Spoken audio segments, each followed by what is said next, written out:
Hi, we're back. Welcome to Goblin Guys. I am DM Daddy Mike, and we're back with the Southern Route. Everyone's on the screen at the same time. We love it. Ahmed, if you point above your head, directly above, if you scan that QR code and use code Goblin Guys, then you can get 3 free months free. Thank you, Goblin. Thank you, Goblin Guys. Thank you, Goblin Guys, and thank you, Gamely, for sponsoring our stream tonight. So yes, we are with the Southern Route. The last time we left these boys, so much happened. As I pull up the map, you guys left the. Let me go over. Um, we had a family reunion of sorts. Um, uh, Zamir found his long lost brother Malik, who had been captured by the Crimson Feather Brigade, a mercenary group from along with a mysterious woman named Kanjar, broke them out as they were looking for the Army of the First People, which this group had contacted, went through an ancient library, climbed the mountains to Castle Trinity looking for the leader of the Army of the First People, a young orc boy named Kale Targ, who thus flung himself down the mountain in a crazed rage, hitting the bottom, dying, and then being revived back to life by a young pixie boy spouting nonsense. But you all figured out. Did you fight anyone? I don't think you fought anyone. But you found some mysterious information about the Trinity, Triumvirate of the Sky. Not sure what it all means specifically, but taking that information, you decided to go north through the giant plains and met a mysterious tiefling who gifted Merrimack a weapon, not weapon, a bandor. Could be a weapon. But knew something about one of his friends, Harlow Houndsman. So this was a gift to him with threats of finding him again soon. As you passed through the Giant's Plain, it was all misty, and you came out to the other side, facing to your left a giant wall of amber. And so, I'd say you're passing right here. You see the Wailing Dwarf? That is a giant stone face in the side of the mountain that is just extruding this mist. So you couldn't see anything as you passed this plain and came out the other side. One question I have for you all, because I didn't really establish this. Kale Targ and his army, when they were taking Zamir's brother Malik along with Kanjar back to Baldur's Gate, because Malik, being a Notright, has the potential to sew up the break in reality that is behind the ambering, or the reason the ambering was started, to prevent that tear from getting bigger. So he's going to go back there before heading back home to Neverwinter. But we never established what you guys did with the ambered body of Elwyn Nocturne. Because you were taking her on your cart that Maxine was towing. So did you leave Elwyn with the army, or did you decide to take her with you? Maxine is not with us. She is with you. She's still with you. Who initially decided that we should be bringing her with us? Who was it of our group? Rasa found her. Right. And didn't want to leave her, and then you've just been taking her along this entire time. I suppose it would be up to Prasa then if we're keeping her around. I'd rather keep tabs on her. And are we in session now? I'm just this is just a clarifying statement because it's something I forgot to establish last time. This is not for before I joined. Yeah. The Bowl Queen? But she wasn't real. The Loam Queen. So Elwyn, long story. Elwyn is actually a character from way back when in a pre stream. She's now an NPC that lives in Baldur's Gate, and they found her. Prasa found her. She suffered the effects of the ambering spell, kind of like a Schrodinger's cat type of situation, where she can become unambered if you break it, but it just seals her back up within an hour. So it's kind of a constant issue. You're not sure how to really break it, but Prasa has been kind of taking her in the cart. I assumed you guys just kind of put a sheet over her. Yes, That absolutely. Maxine has been carrying around. So I'd say as you get into the cart, you kind of like open, like, okay, who's this high elf woman that is purple? It's hard to see through the amber itself, but you think She's she, purple skin? yeah. So she's a drow. Is she a drow? I'd say you can ask that question. Okay. I don't think she is, but I think there is something maybe more important to talk about her, which is you guys have this Morgan witchy connection thing. Well, let's clarify. Connect. Conjar has this. Conjar, Yes. You have this witchy connection. Yes. I do. She's only out right now. There was a rumor from somebody that Elwyn is a different position in the replacement coven. I don't know what that means. I don't know which stuff, but I mean, at this point, I am not a part of their coven. I am almost just bound to do their bidding because of the curse, but it seems over time I might become part of the coven if this curse completes itself. I really don't know. I sort of feel like having her in tow and where we know where she is better than not knowing. I would agree. If she's a wild card. I would agree. She is a wild card. Morgan is not a part of this new coven equation. She was ousted. She's Yes, he might have been deposed. Yeah, she is just an enemy of Conjar's, and so presumably also an enemy of Elements. Most likely. I would say, Safina, you do know the basics of what happened in the Desert Valley over a few years ago. A lot of the information was gathered from Pippin Whistlewick, who was at the wedding. Yeah, it's a you basically get the would you want to tell the story about what you know about what happened in the Desert I Valley? think so, just to give them some context about all these purple people that we keep meeting. Purple people. It was very funny above table. Antonio DeLucci, who was in one of the other tables, played Elwyn pre-stream, and then Ahmed played Conjar. They both separately made purple women, and I was like, great, got two purple women on the same team.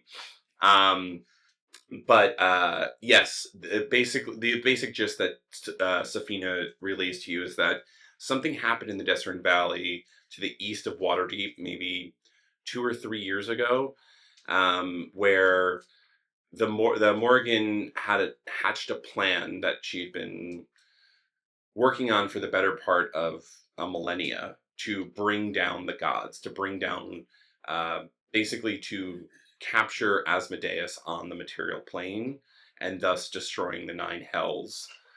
And that would cause this chain reaction to destroy the Divine Lattice, letting the God Eater in to kill the rest of divinity. That team managed to stop her, and she fled, which she was leading a coven known as the Coven of the Withering Bloom. That forced her, they don't know where she went, they don't know what happened to her. The last that Safina heard is that Elwyn's mother, a woman by the name of Isolde Helven, had sent Elwyn's half-brother Russell Helven to go investigate any sort of information about her, but that's all Safina knows, and it's like who the Helvens are, kind of where they went, where they currently are right now is unknown. But yes, and then Elwyn there was a ritual that had occurred at that to reform a coven that includes they need a mother, maiden, and a crone. So Conjar currently is the current maiden, Elwyn's the current mother, and Lunestra, Elwyn's half sister, is the crone. The coven has started, and it's kind of like, I'd say the Harpers know about it or knew about it. It's kind of like a open secret in the underworld of the Sorry, I'm putting this on Do Not Disturb. The Coven kind of serves in the background to Lunestra's work as the CFO of the Destern Valley Trade Consortium with her husband. But it's a loose connection of women who kind of are herbalists, midwives, businesswomen, women doing it for themselves. It's like that All's Fair show. Yeah, it's exactly that. I spent the last session debating whether to out Elowen in the cart to Conjar about this, and she already knows her. Yes. Yes. She just didn't know Elowen was there. I think Zamir would have said if Malik's going to the Amber to hopefully maybe one assist in parting the Amber quicker as well as sealing up the river, I would have voted to send her with. I also think because I am searching for the Morgan myself to essentially try to break this curse, I would want to ally myself with Conjar and Elowen, and should I become a full-on hag, they would be the coven that I want to ultimately ally myself with. Okay. So is the final verdict to send Elowen with the army of the First People or keep her with you guys? And that's with Conjar. Yeah, I would say also if we retconned a little bit that Conjar had, I imagine she would have suspected what was in that cart to begin with. If they were dragging it around everywhere, so. Yeah, what would Conjar have said when she pulls back the tarp, revealing her old friend Elowen and Amber? She would have just said, figures. And would have probably petitioned to bring her along. Okay. That's my guess. Also, it rids us of having to deal with her. I just want I'm a sucker for tying up loose ends, so I just wanted to make sure we covered Elowen's presence. So yes, it's just the five of you, including Maxine the talking horse. And as you kind of come through the Giant's Plains, Maxine just says, "Well, would you look at that?" As this giant wall of amber. It looks like a wave almost, kind of this dark orange yellowish mountain, it looks like, but it's kind of shimmering and almost like undulating a little bit. There are many people kind of like nearby, like looking at it, but it's not like it's moving fast. It is at a glacial pace, but you can see that it is like a cloud in the sky. It's like slowly moving east. And I'd say, if we look at the map, The wall itself is pushing east. yes. So if we go over here, so you guys are coming up from here. That city of Easting, you can see it. It's like almost split in half, covered in amber. So Priya Pearl is the next closest one. It's associated with the Mindulaf Castle, like it's the same city. Yeah, and so you're coming up to Trader's Road. Oop, I just cut everyone off. Sorry. Bye. I'm back. Are people fleeing? People are moving. There's a good there's caravans moving east, but you see people just kind of like standing still, like observing it. It's not like it is a threat people are acknowledging, but it's like what do you do when you escape a slow moving disaster? You take your time. You're not Walk away. Is it? So most people are in the city of Priya Pearl. You see mostly people here. Okay. And there's still people in here. You can see people like moving this way and moving north.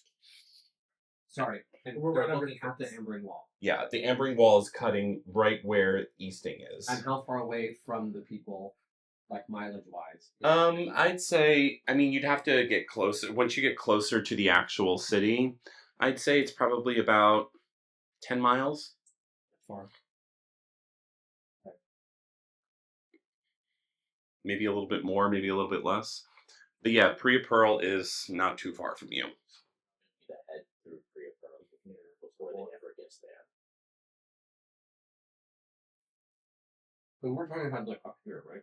Yes. So currently you can't go east or further west, and there are two path. There's you're trying. You're all being drawn to the city of Shade up here.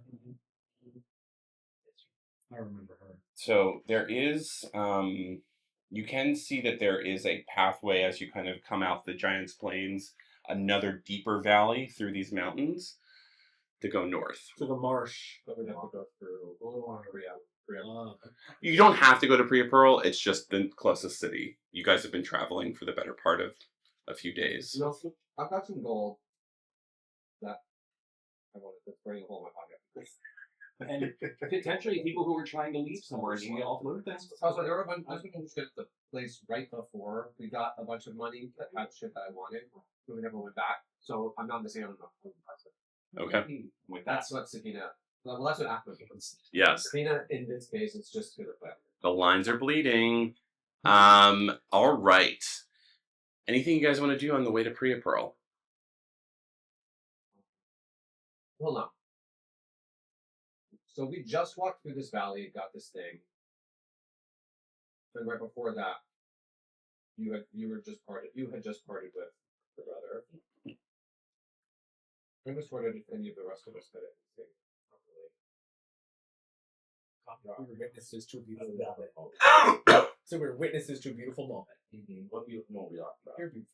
Oh, my beautiful. Oh, and I scolded you a lot. Yes. Merrimack's Oh, lovely. yeah. You finally tell the truth. I did. He's learning to not lie to people. It's really, really Always honest with animals, though. So That's I why- guess just this whole time, as they've come out of the mist and seem to be out of whatever confusion that would have caused, Sabina's just like, she's keeping an eye on her, just looking at him, seeing if he's looking at her, monitoring his behavior. What is Merrimack doing? Eating little frog legs. Okay. That he found, which he feels bad about, but was hungry on the trail. So Yeah. Specifically, I'm curious. take it. Right. I'm curious what magic is bestowed within this instrument. Let's play some notes. Haven't a clue yet. So Merrimack takes out the very large, It's almost as big as his body. bandor. I like to call it a bandolore, but Okay, we can do bandor. or Merrimack bandor. takes out his bandor. Well, let's ask the actual musician. What is What a bandor is. I was like about to do this in the What's that first word? Foculin? it's Fokluken? what you call me? Fokluken. Fotchluken. So Merrimack picks up his Fotchluken bandore and really excitement with a big smile and strums hard. What do I have to make? Make a performance check. Excuse me? Perform, baby. Perform for me. 13. Yeah, it's serviceable. It's you can see that like Merrimack can probably do this. It's a little big for his body, but maybe if he sat down in like a sitar style and was able to like Now can I ask a question? Yeah. It says that any creature who's not attuned to said instrument has to succeed with a 15 or takes 2d4 psychic damage. that is I'm a true. little hurt, Yeah. so he strums and gets a little... Yeah. Oh, no, it's not a 2D yet. No, it's not attuned. It's zapped my pussy. So you take 5, 7 psychic damage. Okay. And I think that I immediately drop it right on my feet in a great... Ow! But pick it back up immediately. What just happened? I don't know. I'm fine. I'm a little shocked. You sense that there's like a deeper power to this. Mm-hmm. That it feels like he just picked up a loaded gun, essentially. Can I do an Arcana check on it? Yeah. It's my check. 6. Just a cursory glance. It's definitely got some magic. I know. But could I, with my wood crafting tools, investigate it and the knowledge that comes with them, investigate it for who made it? Yeah. Its history. I'll allow that. Not what it does, but where did it come from? You all pass along this instrument, and Maxine's like, "Can I get a try? Can I learn to play?" As she lifts her hooves. I think we're gonna hate the experience of playing it based on how it went for Merrimack. I like going with the crowd. I know you do, baby. That's what's beautiful about you. Thank you. It's a DC 17 history check. So you look at the fine craftsmanship. it from a very cursory glance, this looks just like a standard instrument, and then you see like the intricacies of of magic kind of weaved throughout the pieces of wood and the string, and then something hits you. This is one of the legendary bardic instruments. I'd say you can roll a religion or history check. History. That's a 24. There's legend that if you gather all of the five magic the five legendary bardic instruments together and play a specific musical performance, any wish can be granted. Wow. Why were they ever split up then? Why would you let them get apart? You surmise that, as one wants power, wants anything, someone takes something that's theirs in the middle of the night that they can grab, threat to get the others, and then things get lost and sold as, hey, one fifth of a potential wish is worth a lot of money because it can be passed around. So, and plus you don't know what the song is specifically. So sometimes it's like some fence is just, I'm not going to be able to I'll get my wish by getting a lot of money and making my wish happen. That's my wish. So it kind of makes sense, but you're right. This is, I mean, the armor that I've got was specifically divided and hidden in places. yes. Not, for, So, yeah, Because this is bardic, he can't ever attune to it. unless you take a level in Bard. Alright. What's the proof? It's like, huh. It is At the top. Top. where? Top left. Next farthest right. Here. It's not horrible. 13, It's not bad. 18 if I roll. Oh. I know. You're charismatic enough Thank you. for a boy that grew up in the woods. Thank you. But yes, you guys are passing this instrument back and forth, and Maxine's like, "What are we doing?" Actually, you can carry it on it. Oh, let's do it. Yeah. So you guys are going to Priya Pearl, I believe. All right. So you get into town. Priya Pearl is a small hamlet on the edge of the Marsh of Toon, which is to the north. Priya Pearl is mostly, as you approach, you see it's mostly hill dwarves and Goliaths. A lot of heavy labor is happening. This is a sheep herding community. It's a hill country, and it gives way to the wetlands just to the north of town. This is the last real settlement before the marsh proper to the north. But you do see a lot of the sheep moving east. There's a lot of herders moving east. There's also some cows and horses and stuff like that. But you see that there's a lot of textiles also with the wool and the shearing. But it's a good place. You see it for you guys to resupply. I'd say you do see that there are some banners to the west. I'd say anyone can make a history check. Prasa, you can make one with advantage. 13. 17. 25. 18. Prasa and Safina, you know that these are the banners for the Crystal Court of the Evermeet Isles.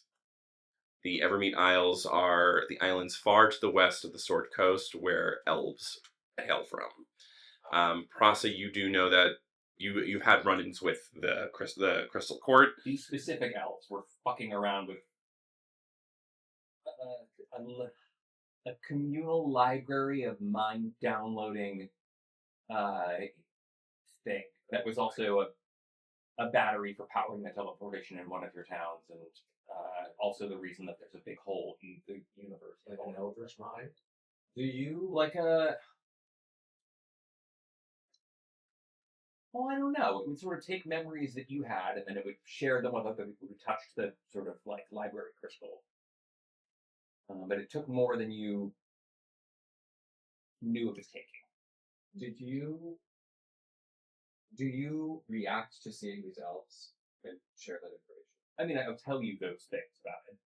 I've got some bad business with them, and if they're close enough to Baldur's Gate, it's probably some of the same people. How were they fucking with all of this? What was their role? Something about there were some threads of gold thread stuff last session that somebody talked about. Conjar might have spoken of it. Mhm. Yes. We encountered somebody in Baldur's Gate who could see those as well, and the Evermeet elves were somehow tapping the future possibility of the Orb of Baldur's Gate, and using that to power teleportation magic in Waterdeep. So they were somehow using the crystals to siphon like the threads themselves almost. Yes, to steal the future. And that was part of what was supplying power to our teleportation. Prasa, you figured out that it was something to do specifically with potential. Like it is like potential, anything potential, like potential energy. It's like siphoning down to all the possible futures. The ambering itself was really just going down to one specific future. So that's why people are kind of stopped and stuck. And that's like limiting any sort of real possibility for change, for chaos. It is pure order. It has been decided upon for these people what their future is. And that potential energy went to fuel an ancient engine underneath the city of Waterdeep that may have had something to do with this teleportation nonsense. But yes, you see them. There's some in town, but most of them are on the western side. They seem to be mostly focused on the amber wall that's moving. But yes, your summation is most likely correct, being that they were from Baldur's Gate. This is close to Baldur's Gate. They may be doing some research on this. I'm going to shift into my smaller set of clothes and turn into a younger gnomish man. Okay, what is his name? Certainly doesn't have one. The person who calls himself Prasa for these purposes hates naming anything. Okay. We'll refer to you as Prasa from this point moving forward. And yeah, well, as we get into town, you guys take a deep breath, and then some mysterious force asks you for an icebreaker. What is your character's favorite Halloween candy? I forgot. What's our favorite what? Halloween, or just candy in general. Oh, if Merrimack is trick-or-treating, he's hoping for, like, a Nature Valley Crunch Bar. Okay. The ones that crumble and turn to dust That. and cut the top of your mouth. Okay. And they disintegrate the crumb. So you don't really get any of it. So then I can just peckishly... Very bird-like. Yeah. Yes. Prasa is very big on a nominally soft, but like eternal lasting candy, like a licorice or a taffy. Okay. The kind of thing that is bad for your teeth, which doesn't so much matter when you can change what your teeth are. Yeah, I can see that. Just put on some orc tusks and chew away at it. They're mine. No one else wants them. What is Zamir? Zamir is kind of the same, but specifically now with laters. He's not chewing, he's just sucking on it for like 20 minutes. Cool. And then you hear that tongue pop every once in a while. Like, Mm. when it's wrong. We'll give it like 2 minutes. Halloween candy. Safina. Black coffee, we know. I would say that while she understands the appeal of candy from like an immediate sensory perspective, fundamentally she doesn't agree with its consumption given how absolutely useless of a food product it is. So she couldn't really qualify a favorite. It's either that or butterscotch. Okay.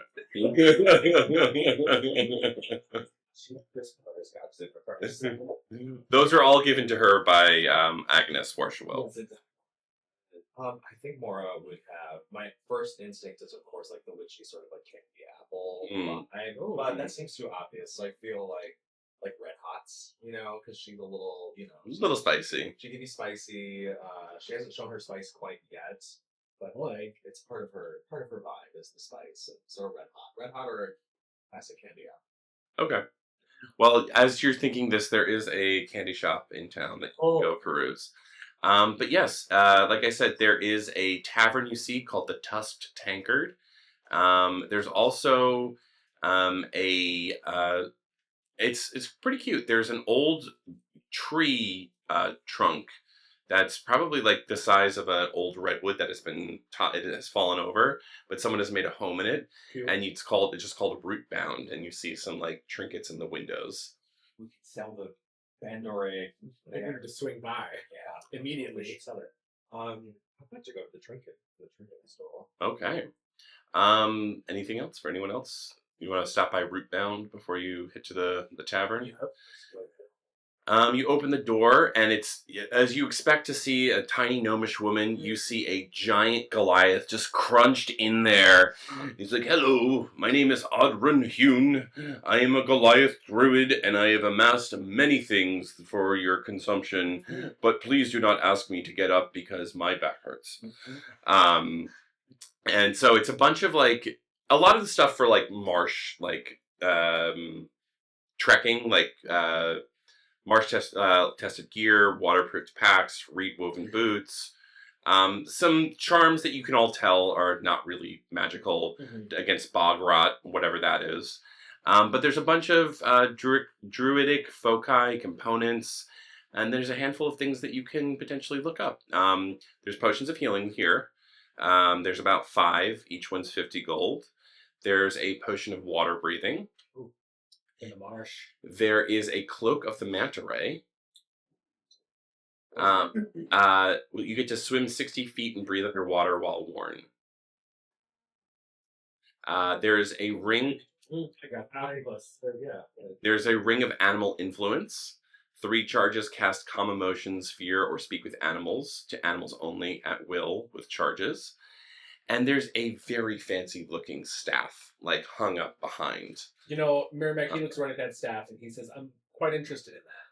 Oh, it's not for sale. Why not?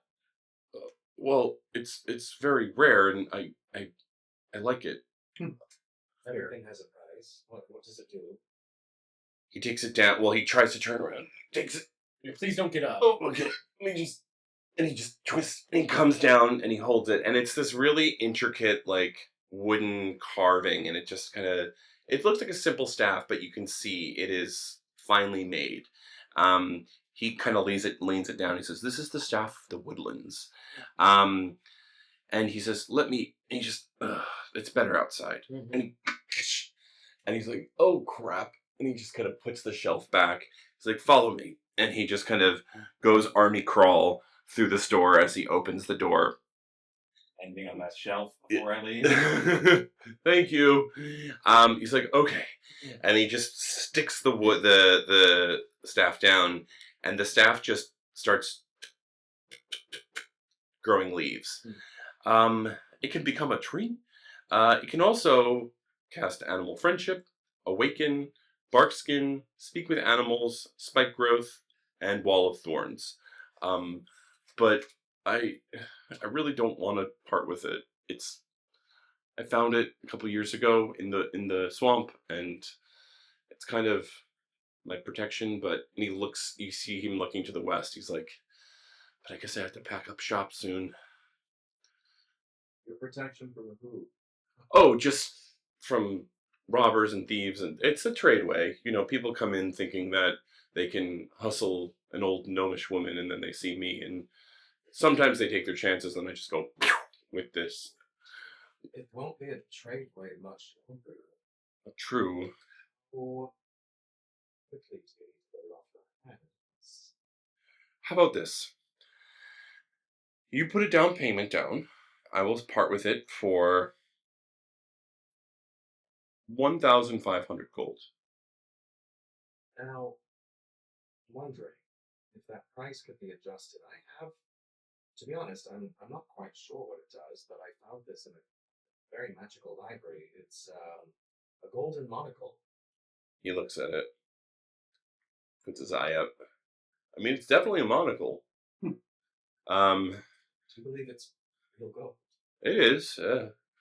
I'll give you 500 off the price for this. So now it's one. How much is it? 1,000. Oh, no. Well, that's a down payment. I Sure. need. Oh, okay. I'm just gonna have to think about it. I would ask for assistance in clearing a path through the Marsh of Toon for me and a few others to get. Some people are going east, and I just don't. I'm not a sea guy. People are going to the Sea of Fallen Stars, and So how about this? If we offer you safe passage through the marsh, that staff is ours for an extra 1,000, for your safety. roll a persuasion or intimidation check, whichever you prefer. We are gonna do. Oh, I think they're both.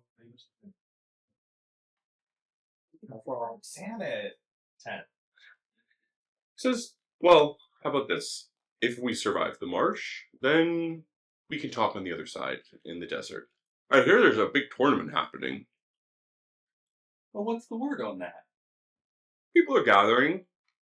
Some gnomish man came by before, looking for bugs. I told him there's not many here, but there might be some in the marsh, and he said he had to finish a paper or something. Oh. But then when I talked to him again the next day, he said he got this invitation, and this bird came down and fluttered around, and so he's going there. But he said there might be bugs. I don't know. He seemed like a nice guy. But you and some of your friends need help getting food. The marsh is a little dangerous this time of year.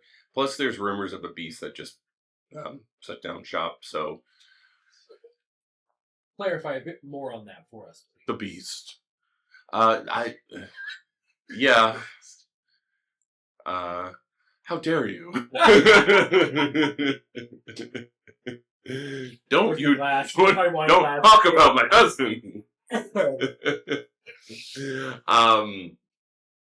He says he doesn't know specifics about it, but because he's a shopkeep. But the people that do tend to go into the marsh have made mention that there is a large beast that has been scaring people off. They haven't seen much of it. People assume it's some sort of bog creature, either it's bigger. It's as big as a house at the very least. People haven't gotten close enough to find out if it's dangerous. So things aren't typically that big in the marsh. He's scaring things off. He's either protecting something. Okay. Well, we're headed that way anyway. I'm sure we could offer some protection, and then we'll discuss what form of payment is that. I think that's fair. In the meantime, I'm not that much of a fighter, so one of you can hold it if you'd like. Staff of the Woodlands. I already got one, so Appropriate. Thank you. You're welcome. And yeah, it's about 3 times your size.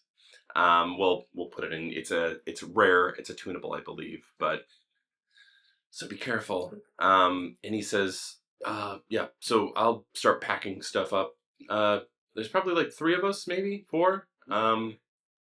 Mostly dwarves. They're gonna probably bring their sheep too. So we just to be clear, we can't guarantee the safety of the sheep. what good are you? No, I'm kidding. The sheep die all the time. Actually, how good is the sheep's wool? Oh, it's amazing. Here, and he's like, and he points. There's a few farms to the north, and he says, once you get past the Tusk Tankard, you just make a right over there, and that's Holly's farm over there. She's got the softest wool this side of the Sea of Fallen Stars. I'm gonna go check out the wool. Okay. Anything else, guys? It's a cloak and a manta ray? Yeah. Get into it. That's 150 gold. Easily. Oh, how many do you have? Just one. Just one. Want it? I mean, no. It's We have this, and he holds up the potion of water breathing as well, which is also 150 gold 50 gold. for breathe underwater for 1 hour. 1 hour. Don't you have one? Oh yeah. So I will take that. We also got a potion of healing, a few. Merrimack seems disinterested in everything in the store. Well, I've got this, and he's got a few mistletoe. He's like, it's said to protect you from the curse of the swamp. You'll How much? 25 gold. I'll take 5. I think you can only take one. I'm sure we'll be fine. Ooh, I'll take 1. Okay. Okay. Thank you. Just leans over. Thank you for the 1, sir. You're welcome. Yeah, you guys have pretty. If you want to have potion of healing, you can. All right. You basically bought him out. So yeah, the only other place there's the Tusk Tankard. There's a small inn that's of no big. It's almost there's no one staying there, so you can easily spend a night there. But the Tusk Tankard is the busiest place. People are kind of trading their goods before they all go their separate ways. It's kind of like a bit of a goodbye party that's happening. Mostly, like I said, mostly dwarves and Goliaths. And it's when you walk in, as you walk by it, you see most of it's outdoor. It's like kind of more of a outdoor seating area. A lot of people are smoking hookah and pipe, and just kind of having like a really good time. Would you like to stop in, or would you like to go somewhere else? I'm not feeling very social, so I'll stand Stay. outside. Okay. Wants to go in. Happy to wait here. Look at my potion. I'm contented. All right. You wanted to go to the farm. All right. You guys all want to go with Zamir, or are you going to hang back at the inn? We're gonna hang back at the end. Okay. I think I'll go. Okay. The two of you head off to the farm. It's a pretty. You're walking past the Tusk Tankard. I'd say the both of you have basic high enough perception to hear two people arguing, kind of behind the side, and you hear a woman's voice say, "He's your nephew. Why don't you care?" And then you hear a man's voice says, "Because I've never met the little shit. Why should I care?" And it's very clear that they're having this fight, and they're not taking strides to hide it. And do you want to look who's fighting? Do you want to be nosy? You see two elves. One woman wearing glasses with bushy brown hair, kind of with like researcher's robes on, and another elf man. They look to be siblings. He's a little bit older, but he's wearing vestments of like a priest almost that looks similar to like something that you saw Halcyon wear. Not exactly the same, but he's definitely a priest of Palor. But he doesn't look very priestly here, as he's just like arguing with his sister, as they both notice you, and they just kind of look away, and they kind of go off to the side. Safina, I would like you to make a history check for me, please.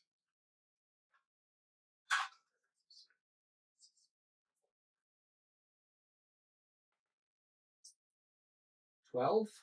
This woman looks really familiar, but you can't remember where you've met her before. Safina will just go right up to her and say, "Who are you? I think I know you." Samir, what are you doing this moment? I mean, Sabina just darts off like I know her to do sometimes, but she has only a crack my mind. Well, I'm gonna back her up. So you approach this woman. She's kind of caught unawares as she looks you up and down, and she says, "Oh, I don't think so. Roll an insight check." 10. She could be telling the truth. She can definitely tell she's being a little cagey, but maybe she doesn't. If she's being cagey because you just startled her. She says, "Why are you saying that? I recognize you. I must have seen you before." The older elf man says, "You've heard my sister. I don't believe she knows you, miss. Please be on your way." In a very, gentle but stern, fatherly voice. Safina will say, "Well, can I at least have your names?" Before he says, Father Merrick, and then she just elbows him.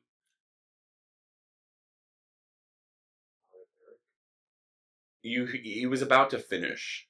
He didn't get to finish his full name.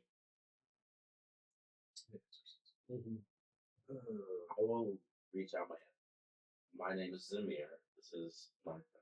We just are passing through. He says, that's nice. We must be on our way. As he looks at his sister, as she's just trying to, like, not make eye contact with you at this point.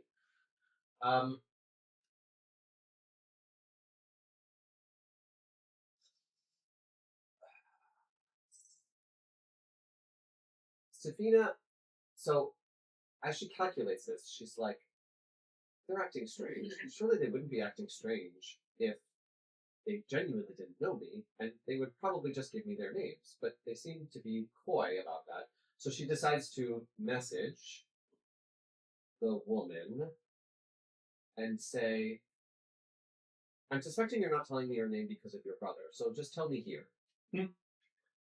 I'm not telling you my name because it's none of your business, as she just walks away. And he says, you'll have to forgive my sister. We have a bit of a family emergency, and she's doing her best to keep a stiff upper lip. And as you can see, our timing is not the best, as he points towards the ambered wall coming their way. He says, but if you are in need of sunset service, I will be performing it later today. And in this town square to bless you all. My town of Greennest, unfortunately, has been overtaken. I've led my flock here. Pardon the pun. Ha ha. But he says, I sense a light within you too, miss. Are you a follower of Palor yourself?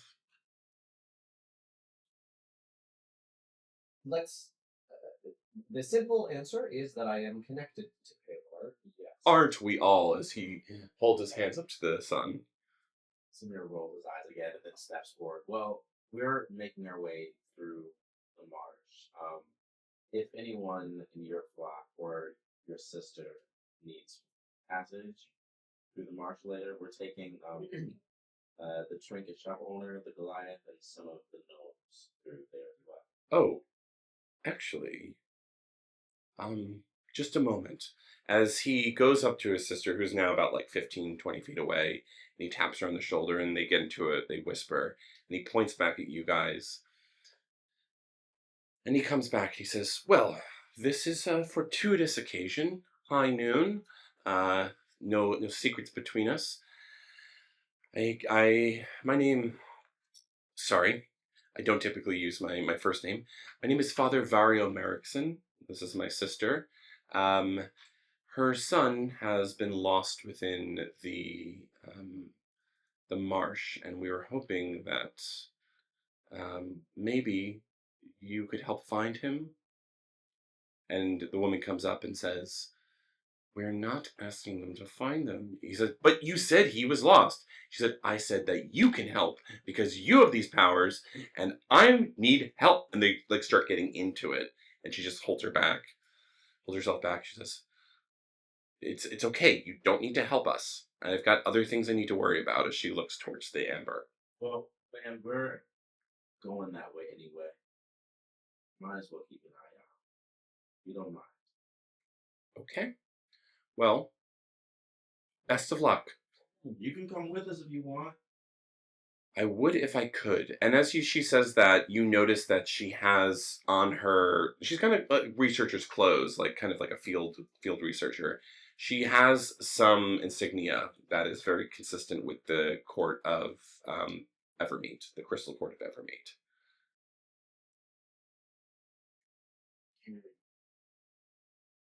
Well, we'll try to send you some back to you. Thank you. I have work to do. Lovely meeting you. Have a lovely day, as she walks off. And you see a younger boy kind of run around the corner in like, as if it was like an altar boy. He's like, Father Merrickson, Where's Alexis going?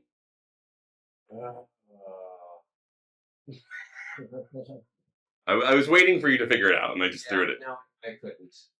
Well, because I wasn't sure if Safina had met her or if you know of her. yes,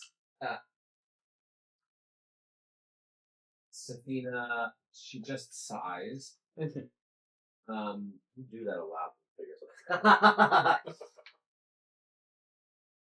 I'm trying to remember though where Safina would have interacted with me. You just know of her from reports about what happened in the Desert Valley. And Mynal had been specifically keeping tabs on her. God. She basically left the Desert Valley after the incident, went back to Evermeet with a child, and hadn't been seen since.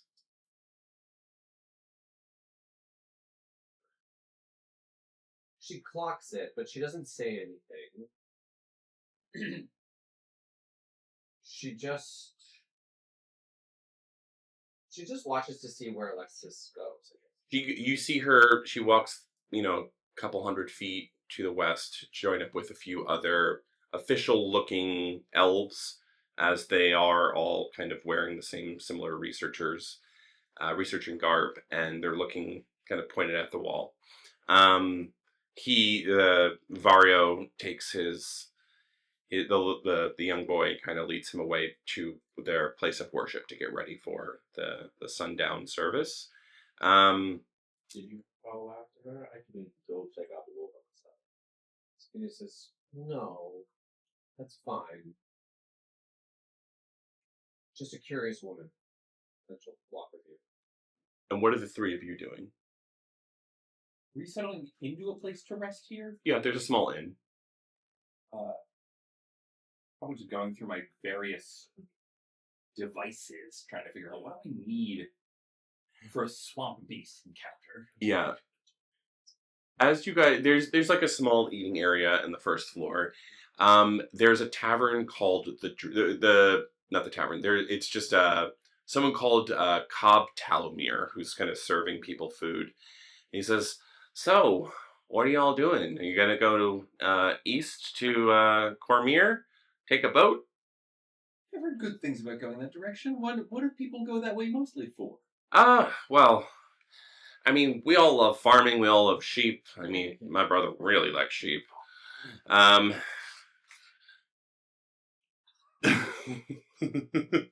He'd get along with you. Offended. Yeah. It's only weird, not weird when you say it. Most often. We'll come back to this. Cormier's just they think that the water might stop the ambering, so a lot of people are heading that way, just hoping the inlet from the Sea of Stars will protect us. And I'll turn the map back on. So he's basically talking about there's a town called Ilipur where people are thinking about taking a ship across to Cormier as a way to kind of protect them, because they've noticed the mountains tend to also protect. Mm-hmm. So people don't want to go through the marsh because it's very dangerous. So people are heading over to Dragonmere to take it over to Cormier. And is the creature that was mentioned in the marsh newish or eternal to the marsh? Newish. But he says it's a pretty safe option for us all. People are looking to hire captains all the time. I might head that way myself, but I might have heard some rumblings in Cormier that are some concern, as he kind of holds his hand out looking for a tip or a bribe. If you're really concerned about it, I don't know why you need money to address your discomforts. You're right. Sorry. Force of habit. Look, there's talk of some weird yellow elves out there kind of amassing an army. They're not causing much harm, I think. But, yeah, they're fighting with the blue elves to the north. I don't know. It's some, weird fae shit that I didn't go to school. Sure. Hey, question. Yeah. DM question. Yeah. Do yellow elves match any of the Eladrin sets? They do. The summer elves. Ooh. I know about blue elves. Yes, and you know about blue elves. So he makes mention of like some weird tension between these two different parties. You're not sure what's going on there, but it's the staging ground for the summer elves is in Cormyr. So there's like some bubbling tension happening there. It doesn't seem altogether like we're at war, but it's like there's some tension over there. But they seem to think that it might be safer to go that way as opposed to going through the marsh. Yeah, absolutely. Yeah, why? But don't go that way just because I said. Mostly because like I don't want to compete with a seat on the ship. I'm small, I know, but you know I need to make my ends meet. You guys look capable. You look like you get along with sheep. We could, again, we could absolutely, we could build a boat, probably. Probably. Yeah, All I right. know things about wood. I know things about construction. Absolutely. Absolutely. Something. Construction. You would look really great standing at the front of the boat in a sort of inspirational manner. Right. Could do that. So, I would like to roll like a insight check on him to feel like he's like telling the truth. Yeah, go for it. It feels. Oh, God damn! These dice are horrible. Have you rolled above a 10 today? Nope. This is the two. This. Yeah, he's a little disarming, mostly because you're like, if he's lying, he seems really dumb. Yeah. Or he's just like really bad at lying or something like that. I'm skeptical. I'm just sitting. I'm back here like with whatever I have to drink, just sort of with my finger around the rim, being like, I am not so sure about this. What is your passive perception? 10, not great. The two of you see a woman with bushy hair and glasses kind of come in, and she locks eyes with Mora as she just fires a bolt of energy at her. Is this... This is an attack. No, is this Alexis? This is Alexis. Inscription. Okay, so I need you to make a dexterity saving throw. cast shield. Okay. As my reaction, so let's just go ahead and do her. But let's see. Well, it would depend on what the roll was, because she'll just have 5 your DC. So if you were doing an attack roll, what did she roll? Well, I need her to make a dexterity saving throw. She'll have her Yeah. What? Why? It's only on Oh shit. God damn it! 4. Yes, you're gonna. I'm switching the dice out. These are bad luck dice. We're using this again. Those in the moon. You're gonna take 15 points of force damage as she just kind of rushes forward, and you see her kind of carrying like a short blade to her neck. The two of you can try and make opportunity attacks against her as she moves quickly. I will need to get my armor on to do anything useful with that, so it can't be to my turn, but I will. So would it help me out if I led into giant spider right in her path? It wouldn't stop her, but you could intimidate her. We should do that. Okay, you turn into a giant spider, takes a majority of the room, make an intimidation check. You? It's not going to work, I'm just telling you that now. 16? Yeah, it doesn't work, as she just runs forward and she's holding Mora down on the table with a knife to her throat. She says, "She sent you. I told you I was done with her." Can I make an action? Yeah. I'll put my armor on and cast Vortex Warp, put her next to me. Yeah. Oh! She has to make a con save. Okay. She's gonna fail. Great. Yeah. She's not next to Mora with a knife. She's next to me with a knife. Tell her I am done. I am not part of the coven. That was our deal. What are you talking about? The Morrigan, I can smell her on you. She's her buddy. Was. You're gonna need to come up with a better thing than just, I used to be. I used to be for purposes of saving this fucking continent. Not that you know anything about it. The Morrigan cursed me. Welcome to the club. Well, I had nothing to do with it. At least not her ill intent. Make a persuasion check.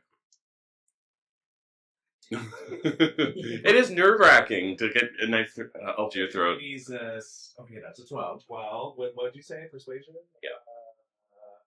15. She says, she kind of pulls the knife back a little bit. She says, look, just say I do believe you. Just stay away. Get out of this town now. What has she done to you? Have you heard of the Desert Valley incident? Mildly. Have you heard of the Coven of the Withering Bloom? Yes. Okay, then you know what she's done to me. And I hope that you keep your distance because she knows many a spell to harm me. And the deal was to let me leave with my son. Your son. Yes. And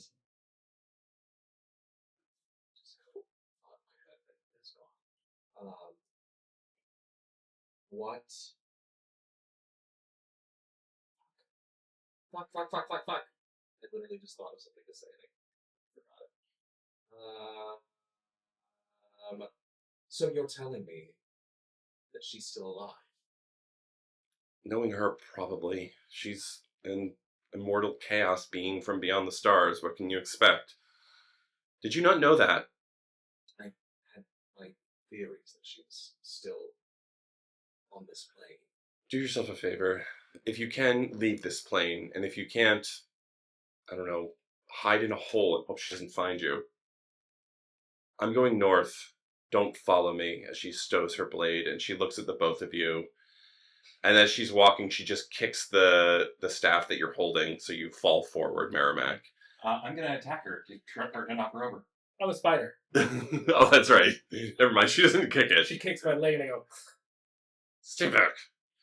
And you. They're going to find that armor. Okay. Yeah. That's something 11. She casts shield. And she's just Then that will be my second attack. okay. The shield is still active. You know, I can beat that in certain numbers, but not that. That's only a 16. She's a 20. Hmm. Good try, young one, but I'll be on my way. I'm not interested in letting her leave. Yeah, I'm not either, to be honest. All right, we'll get back to that. Zamir, Where do you come back? you're Safina, are you going with Zamir? Yeah. Okay. It's a very peaceful walk. The two of you haven't had like a peaceful day like this in a long time as you're walking up to this farm. You see a bunch of different sheep, some shorn, some not, of varying different colors. You even see like a bright green sheep, which you've never seen before. There's a half elf woman who's kind of in the farm, and she says, "Oh, hi, welcome. Can I help you?" Hi, I just heard you had some sheep over here. Do you have like any thread that made from the sheep? Oh, yeah. Sorry. Backward? We have plenty. Yes. Sorry, we've kind of packed up, as you can imagine, as she points to the wall. But I can open up just a moment. She opens her door. Very quaint cottage. It kind of it's not really like a shop, but you can tell it's very much she's the town seamstress, and people go to get odds and ends from her. And she says, "Well, you're new to town. What brought you here?" She's kind of putting stuff. Yeah. Actually, just passing through. I think we're actually gonna be escorting y'all through the market a little bit. Oh, I heard about this. Yes, lovely. Well, discount for you. As she pulls down like a box and puts it down. So, do you want the organic or the mixed with some magic? Mixed with Okay, that's going to be a little expensive. So, and she pulls out some thread, and it's very beautiful, like white thread and some black. It's very much like what you get at CVS, like the sewer's kit. She's like, this will cost you probably about like 10 gold. You know what? If you take us through 5 gold. that sounds good to me. And then, you know what? I'll throw in just the basic sewer's kit. There's no like cost to that. I'll take that. Are you a seamster? I dabble. I don't get. It's mostly just something I do to pass the time. I get it. That's me who crochet. I'm still getting used to it. Imagine that, a woman who's been sewing all her life. Well, the needles are different. Sometimes They are. it feels weird. But the reason I said is your scarf is very finely made. Where did you get it? I love that. It's probably nice to have her close. Well, maybe you could make one for her when you see her next. That would be amazing. I'm sure you will. And as you're saying that, the pink stone from your side says, I don't know who the fuck this is, but if you ever contact me again, I will find you and I will cut your fucking head off. You almost got me killed. Never call me again. And she says, oh my, is everything okay? I'm gonna pack off my things up. We'll see you guys in the morning when we're taking off. Yep. Thank you so much. This magical thread, what exactly is it? Oh, if you use it, it basically makes it much harder to break. Oh, lovely. It's still breakable. I'm still working on like the fine tuning of it all, but yeah, it's you basically can basically with this you can create a set of clothes that are +1. It's not armor, but it's like +1 clothing. You'll have to show me how you do that as we walk. Yes. I'll be up bright and early with the sheep. Yeah, Clover's my favorite as she points to the green one. Oh, I'll keep an extra eye out for Clover. Yeah, she ate some weird herbs and she turned green, but we love her. We have a companion called Miramac. Keep her open. Okay, I will keep note of that. Yeah. Does he not like the color green? Just keep. Okay. Yeah. And she looks at you and she says, anything for you, miss? Savina's still a little bit distracted from before. She's like, oh, no, just here. Are you with the researchers? You look very smart and worldly. She says, well, yes, I am, but no, I'm not. Oh, you're smart. Okay. I love that. But well, yes. Well, welcome to town. I'm assuming you're going to be helping us in the marsh. She says, yes, I will be escorting as well. Okay. Well, I've got a few other things to do. If there's anything else, Keep it lovely. We'll see you in the morning. have a good one. And you guys can make your way back to the inn. Gingerly, we just jog outside. And as soon as I'm outside, and as soon as I'm outside, I take out the pink stone and I very sternly talk it to it. This is Zamir.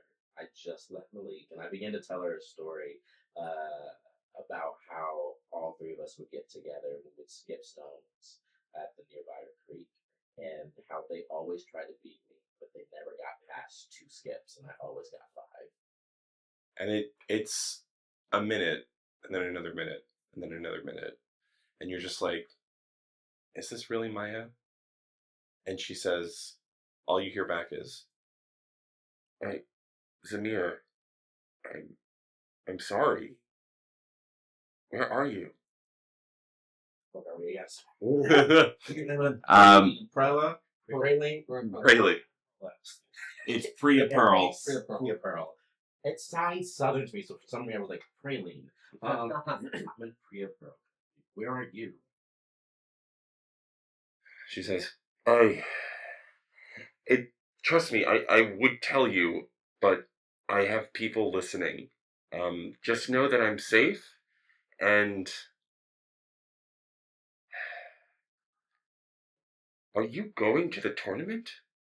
Are you going to the tournament? Yes. I'll see you there. Malik's not going. I know. Where is Malik?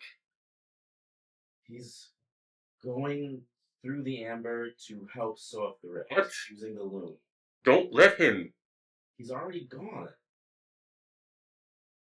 He's very capable. Apparently so are you. Yes. Oh, Zamir, sorry. Zamir, I have to go. Zamir, sorry. And then Call me later.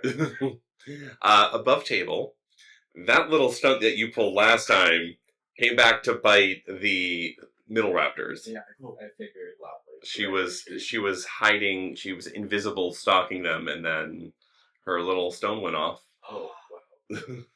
You should have talked to me earlier. Wow. So you two make your way back to the inn, and you're on a high. You're just like, this was really nice. Talked to my sister, got some wool, open the door, and there's a giant spider. Process holding something at Alexis, and then everyone's intense. And the shopkeeper says, want a room?" And that's where we're gonna take a break. At last off. There are nearly 8 million people in my city, and somehow it's still impossible to find a cute nerd who wants to grab a drink. I can find a $700 parking spot, I can find a $30 green juice at midnight, but finding a gamer that knows what initiative means? Impossible. That's why there's Gamely, a queer-first app for people who love video games, board games, TTRPGs, and all things nerdy. Regular dating apps make gaming feel like a tiny footnote at the bottom of your profile, when we all know that someone's favorite games tells us the most about their profile. I don't just want to know your zodiac sign, I want to know your class, your alignment, your favorite cozy game, and whether you're emotionally stable enough to play Mario Kart without ruining the vibe. With Gamely, your next first date could be a D&D one-shot, a board game cafe, Stardew Valley co-op, barcade, or Mario Kart. So if you're queer, nerdy, cute, chaotic, lawful, neutral, or just looking for someone who won't make a weird face when you talk about your campaign, download Gamely today at gamelyapp.com/goblinguys and use code goblinguys for your first 3 months free. Gamely. Stop playing games and start playing games with someone special. Welcome back. We are in the city of Illapur, and I forgot how to say it. This group has decided to attack the mage known as Alexis Merrickson, as her brother is coming in behind. And he says, "Whoa, whoa, whoa, whoa, whoa, what's happening?" And Alexis says, "They're not letting me leave. What's the plan?" You rushed in and put a knife to somebody's throat, but you have a lot of things to explain for your own actions first. Right. You've been causing problems, and apparently in some desert before you've been causing them in Baldur's Gate. All right. What do you want? First of all, how did you find me? I can smell you. I wasn't looking for you. I can smell the Morgan all over you. It's not good. No, and those horns are... Who are you? We just saw you. Oh, that's right. He's down. You know them? We ran into them a couple minutes ago. Yes. You seem to have attacked my friends. You are traveling with a witch blood, a hex blood. Yeah, and they did not consent to any of that. No, but do you know what they turn into? We will hopefully get either far away from them when that happens, or we'll cure them. So for right now, they're good. So I was going to say, do you know someone named Conjar? I would say roll an insight check, but it's hard for her to hide this. Just like her eyes just kind of go wide, and she's just like, the sense of fear that just goes over her face is very prominent. She says, "Why?" She'll say, Conjar seemed to do precisely the same thing you just did to her earlier, which I witnessed. She looks at the shopkeep and she says, "Can you give us a minute?" As she just throws him a gold coin. He says, "Sure, lock up when you're done." As he goes outside, she brings her brother in. She says, "I will tell you what I know if you promise not to hurt me." Agreed if you promise not to hurt me. Agreed. Maybe sit. Vario, get us some wine. As she sits. Well, some of you know me, some of you may not. My name is Alexis Merrickson. I am the current head researcher of Evermeet's Crystal Court. A man named Vayril Ilorin was my predecessor. He has since gone missing, and it is my job here to figure out how to stop this ambering from spreading. A number of our high-profile individuals are stuck in Baldur's Gate, as well as a number of other researchers who have been consumed by the amber. Although I assume that that's not what you're asking about. I am stationed here until we can find a solution, but my son recently returned, and against his better judgment, went into the swamp and has gone missing. So I am torn in leaving this city. You all know me from potentially an incident that occurred in the Desert Valley a few years ago. I was part of a coven led by the Morrigan that I joined reluctantly. I saw issues with our ley lines. Knowing that she had something to do with it, I joined on my own accord. My partner at the time, now ex, had a sister who was already a part of it. The Morrigan was planning on sacrificing or utilizing this young woman's daughter, a woman by the name of Celine. She looks at you, she's like, does that name ring a bell or something? It rings a cathedral of bells. I'm assuming you've met Celine? Unfortunately, I have, yes. I feel the same way. A spider form, like she's super. Yes, well, actually, I am. I would say that I'm not proud of it, but I'm actually quite proud of it. I found a loophole in the triumvirate in a coven, is that I was the maiden, and once you become something else, two mothers can't exist. So I became one, but I had to have done it with the person I love the most, who, unfortunately, two women cannot conceive a child biologically. So I used magic and was gifted my son, Tristan, and we left. And I was told, based on the ancient laws of hags' covens, that I would be left alone for breaking that triumvirate. So, It's good for me to know. Jesus. I'm trying to get knocked up. Perhaps. I hate to break it to you, young miss, but you are not part of a coven. You are a hexblood. Are you familiar with the term phylactery? Phylactery? Phylactery. It's a term typically used in undead rituals to revive high-powered spellcasters. This is a version of this. The Morrigan may take over your body when she sees fit. That's the only reason you're here. You're really haughty for somebody who's hitching her wagon to all the wrong stars.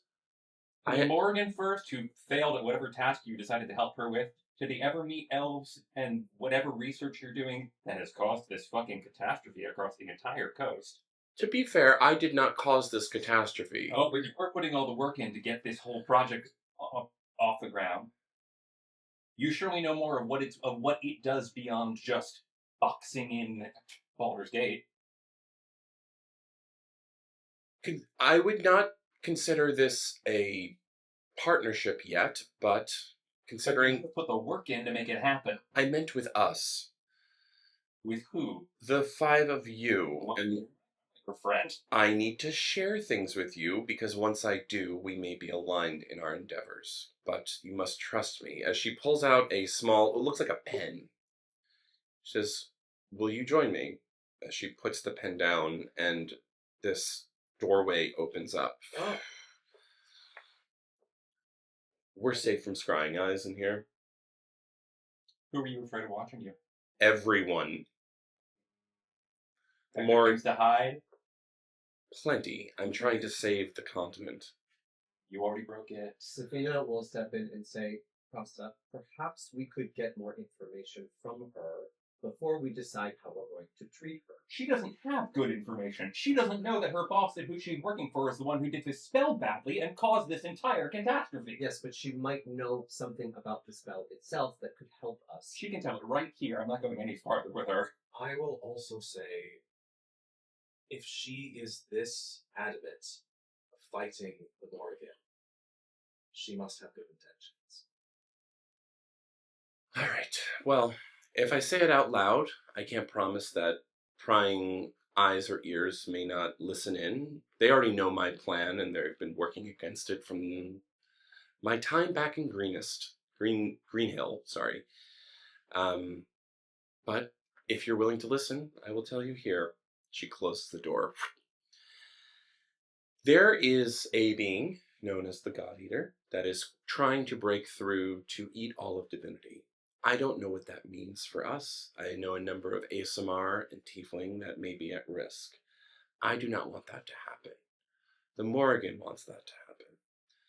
I foolishly believed that if I went behind enemy lines, I could fight from inside the belly of the beast. Your friend Prasa was right. I made friends with the wrong people, and she was more powerful than I expected, and that was my fault. I found an ancient text, well, technically stole, from my ex-girlfriend's library about gem dragons. They're not supposed to exist. They are the balance between the chromatic and the metallic. And legend states that they have the power to protect the world. The divine lattice didn't always exist. It was something that was crafted in a primordial era. By gods, by the first people, nobody knows. But it's what protects us from the chaos on the outside. Some state the gem dragons have that power, the power of possibility, the power of existence, the power of the first people. This was all in an effort to create a gem dragon that I could have some sway over. So yes, you're right. I have some stake in this. I'm a mortal being, and I want to be safe with a little extra coin in my pocket for whatever world comes out of this. The gods will most likely fall. There's too many people working against them. And with the Morgan still alive, I'm sure she'll make that happen. But when the gods fall and the world is destroyed, I'm going to put up another fence. And I'm going to protect me and my son and anyone else who wants to help me. And yes, I may be playing a long game and making a lot of mistakes, but I'm a lot fucking closer than any of you from doing it. So now what? Safina will say, your ex. Who's your ex? Again, her face went like angry white before, and then now it's just like you see like a vein pop on her neck. She's like, I have a feeling you know who my ex is. Why don't you share with the room? Elwin. Yes, it's Elwin. Okay. Sure. Yes. Dumb. Yes, it's Elwin. I'm sure she's having a great old laugh if she wasn't drunk on wine or something like that. She kind of well trapped it again. Great. Don't have to deal with that. It's not like she's paying me alimony or anything. Sorry. Safina will turn to Prasa and say, however much she seems to make bad decisions, I don't believe she's doing so with malintent, or at the very least does not serve any imminent threat to us now. Then she's done with her research if she's not looked deep enough to see the problems that she's caused every step of the way. Safina will say, noted, and yet we still have a task to do right now, which is get north. You're also going north? You're asking Alexis. Honestly, I don't know which direction I'm going. I would love to go north to find my son, and once he arrived, I don't have the power to contain him. I would be grateful if you helped find him on your way. You don't have to, and in fact, if you do see him, I wouldn't blame you if you ran. Why does Kirsten have antlers? She's got antlers. I do. Why does Kirsten have antlers? That is I think it's a combination of things. I believe it has something to do with some part of the Morgan being part of his body, or the fact that he is part Amethyst Dragon. I'm not sure which. And Well, then don't give her shit about what she is. Thank you. I'm sorry. I reacted poorly. It is not your fault that you were stupidly cursed by a... Sorry. That you were unfortunately cursed by the Morrigan. And I do very much hope that you would become uncursed. There's some truth to what she's saying, but a little bit of biting. She's being a little bit of a bitch. Right. Well, if that's the case, we're planning to go through the marsh. We will search for your son if you will heal some of the damage you've given me in the past minute or so. Fine. And she does a healing word on you. You get... you know what? I'll say that she just restores whatever health points you're back. I'm not even going to try and do the math. And then she says, here. And she gives you a potion of greater healing as well. Thank you. And I'm going to then cut off a lock of my hair. And I'm going to say, take this. She ties it around a stick. You can use that to contact me should we be apart and you need to find out where I am. Noted. She looks at it and she just puts it away. My researchers and I will be here for about another week studying the wall. Depending on how it moves, we will either be going north or east. I cannot say which, but my job here is to figure out how to stop this. If you know of any... You have no obligation to do this, I know, but if you know of any knot rights, please send them this way. Zamir remains silent. Well, I will not be staying in this inn tonight, despite this feeling, but I hate to ask, am I free to go?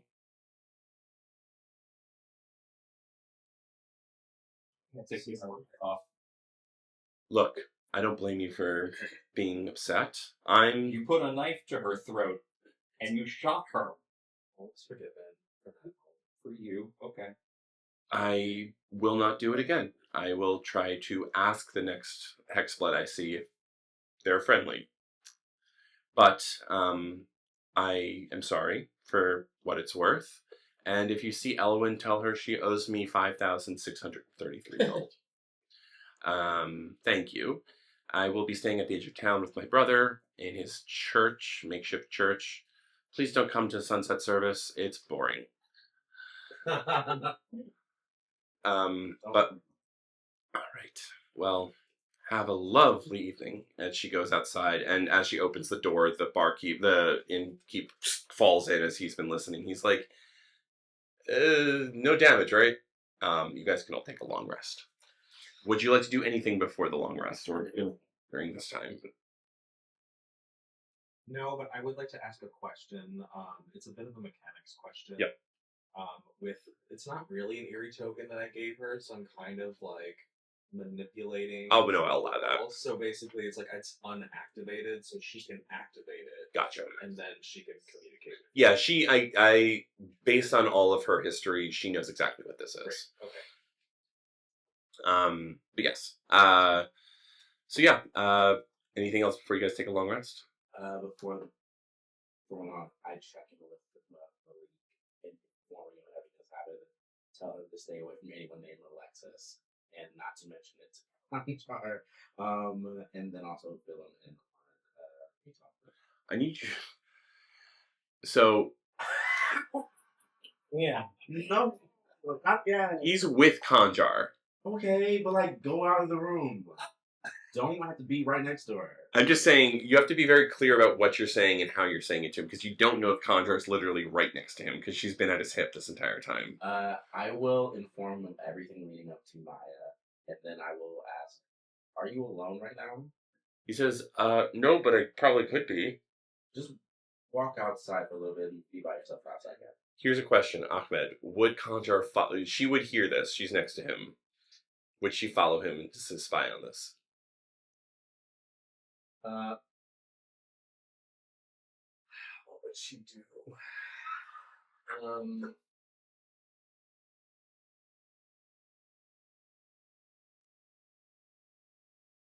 Yeah, she'd probably figure out how to eavesdrop.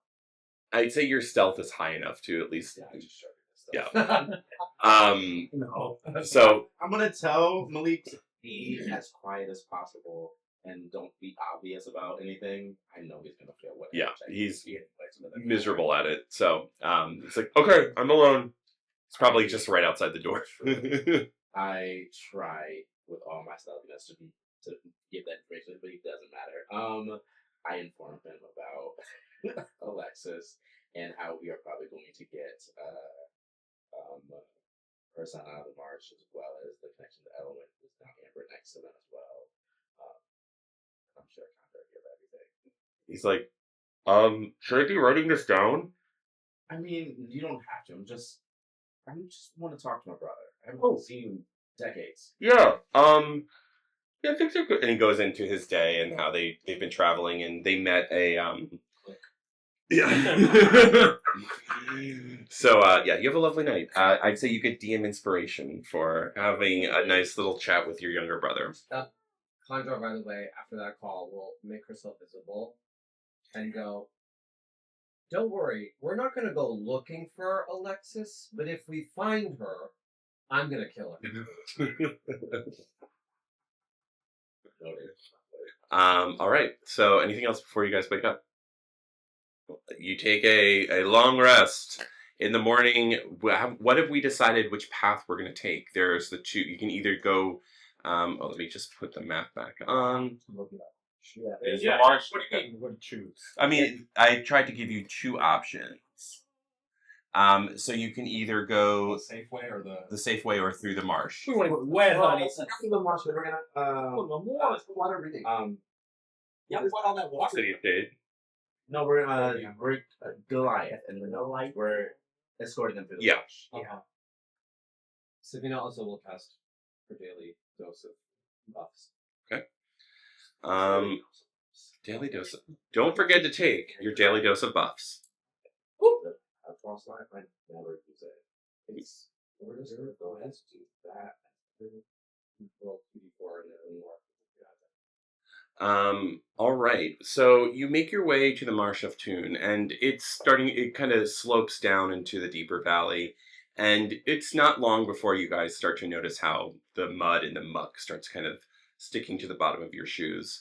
This is kind of weirdly a really cold marsh because it's like still like in the north, and it's almost like it shouldn't be here. It's like too deep, and there's something like bubbling up from beneath. You're not sure if this is a magical version or just like some weird nature version, but you know that the desert is right north of this. So the fact that it went Greenland's marsh desert feels very odd and out of place. There's not as much fog as there was in the plains of the giant plains, but there's still like a heavy haze just kind of like going throughout. The typical marshland is just like fallen trees, like kind of dark overcast sky, as your traveling companions are all kind of a little nervous. I forgot his name. Odrun Hune, the Goliath druid. He's walking. He's very much the 7 foot tall, like, I don't want to take up too much space, so he's just kind of like going like this. And he's like, I haven't been here in a bit. It's a little scary, so we're gonna hang back with. Oh, this is Clover. She's my favorite sheep too. You see a green. You all see a green sheep. This makes some grand. Where's Maxine in this? Oh, Maxine. I mean, do you want her to come with you? And Yeah. Can we pull it through the marsh? She's like, oh, Cart anymore? Can she No. be a horse by herself? Yeah, Mine is over. you gave over the cart, the Elowen cart. Oh. She says, I think I'll be fine. It's, I've got strong legs. Good for you. Did you know that horses' legs are just long fingers? It's been a couple years since I've heard that, Maxine, but yes, indeed. Because look, and she kind of lifts up, these are my fingernails, and she's pointing at her hooves. Where would a high heel start on you? Oh, that's a great question. Probably like, and she goes like, back here, and then Audrin says, is that a talking horse? Fascinating. Yeah. I mean, I think they're all talking horses. We can't all understand them. That's beautiful. Stay away from Clover. Merrimack's going to take out a long carrot because he's this high up in the water, and hopefully bribe Maxine to let him hop on. Oh, yeah, sugar. Get on. All right. So what are we talking about today, Merrimack? What's the hot goss? We're talking about being wet, sticky, and swampy today. Who was that curly-haired woman that came in and yelled at all of y'all? Not worth it. You're right. She seemed like a bitch. Another carrot right out of the bag. Thank you, baby. So what do you want to do? Like, we're going to this tournament, but like, what happens after the tournament's over? We're just gonna go home? I've been asking myself that every minute of the day. What do you want to like open a shop? Do you want to like, get married? Do you want to have little mini Merrimacks? I just haven't met the right sheep yet. She looks over at Clover. She's like, "You should do it." I know. She's making eyes at you. See, you dirty girl. I know. There's a horse. Stay away from that sheep, Merrimack. Yeah. You guys roll. You guys can roll. Perception or intimidation. Yeah, we have to use the intimidation. They are getting on your case. You're going through the marsh about an hour. It starts to get hazy, and then you hear this like it's just like this quiet. The birds stop chirping. The bugs stop buzzing, and it's just like as quiet as you can possibly be. The Merrimack pulls Maxine and looks gently around and says, "Something is wrong." That's in peace. I gesture to the Goliath and all the gnomes like, hide, get low. Well, you can't. You say that? Yeah. Nothing comes out of your voice. Oh. I gesture to all three of you spellcasters. Can I walk back and see if there's a part or hearing things again? I mean, it's going to take a better part of like an hour to get. Yeah, it's been like it's slowly been getting quieter and quieter. So you don't know where the actual line is. Well, I'm gonna cast like message to you and just be like, we can't hear you. I would feedback. I can't. There's no sound. I may not be able to cast most of my spells because they take verbal Bonus. Yeah. Yeah, I'm looking at what it's. Are all of us mute at this point? Have you all tried speaking? Merrimack leans forward and he says, What does he say? "Can I speak?" You can. Merrimack's voice rings out. Oh, I'm also going to be like, can you hear me? You cannot be heard. Or Sabina will say out loud, the tieflings. You can't say anything. Okay. Let me give a shot at this. You can't say anything. So it's just. is it just me? Druid? I look at the Goliath and say, Oh, he says, that's odd. And he looks around and he talks to Holly and he's like, Holly, can you? And she's like, I can't speak. And she can't speak. the Druid. I can't hear you. Sabina will. Minor illusion doesn't cost a verbal bonus. Minor illusion. Only druids can speak in shadows. What? Let me see. Hold on. Oddrun says, I mean, I'm kind of barely a druid. I don't know if it's me. I kind of know a few spells. Maybe. Well, what can we do? Talk, I guess. I mean... Merrimack looks with an heinously bad look on his face. This might... I don't know. As he kind of is like, can we keep going? Is everyone okay? What should we do, everyone? Minor illusion, again, it pops up in shadows in these letters. Everyone stay close and keep an eye out, but keep moving forward. And Merrimack leans forward and he says, everyone stay close and look forward. And Oddrun says, keep an eye out, but he pulls out a glass eye.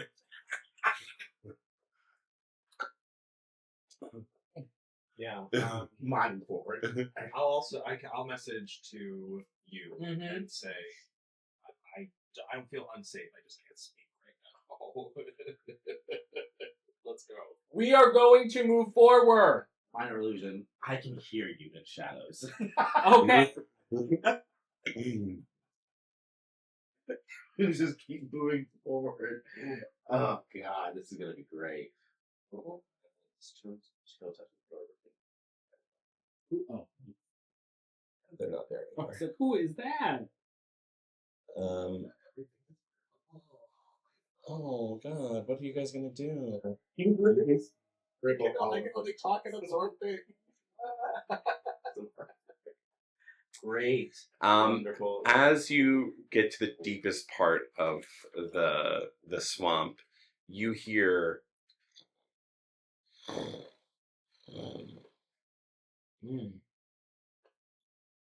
don't know what that is. We can't know which direction it's coming from. Kind of like above you. God. I'm assuming there are trees. It's basically what you see here, and I'm gonna turn on the map. Is there like canopy above us? Some trees. It's more open because it's more of like a valley. I glance above and see if I can see it. The clouds are kind of thick at this point. Make a perception check.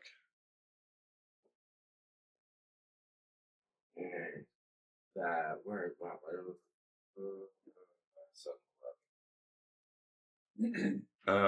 know. You thought you saw something. You're not sure. Can I send up Shigella? Describe to the table again who Shigella is. Jella's my familiar. She's a bright blue, like electric blue cardinal. Stellar. A blue cardinal. Yes, a blue cardinal. Not a blue jay. Blue cardinal. Serving, but she's still blue. Yes. A blue cardinal. Yes. Oh, no, great. Then they're up. She flies above the clouds and and then you just see she turns and ever so slightly she just sees giant teeth. Ah! And you lose contact with her.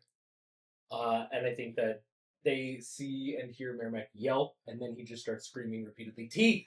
Teeth! Big, big teeth in the sky!" And then that's when he sees a small-ish looking dragon for the dragon size, made of amethyst stones, lands in front of you. Auntie. I would like you all to roll initiative. Of course you will. Roll with advantage, yeah. Everyone gets advantage? Yeah, because I have a. Oh, I got a 20. I got a thing. I got a nat 20s. 14. 17. Technically, I got a 22. Samir, what'd you get? 12. And Prasa. 14. Okay.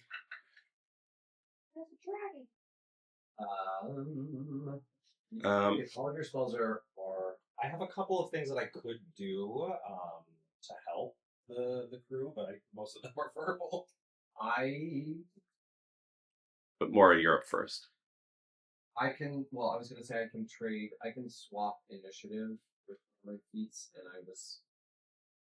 If you're up first, considering if you would be okay with switching, so that I can get in front of you. Sure. Yeah, if you do have things that are not. I do. Okay, great. Then do it. Because my stuff is more like. So I'll be 20. Yeah. Okay. So just, I'll just switch you guys around. All right, so Safina, you're up first. Sabina, because it's not a spell, it's going to invoke her blade song. Can she invoke it without singing her song, though? Rules as written.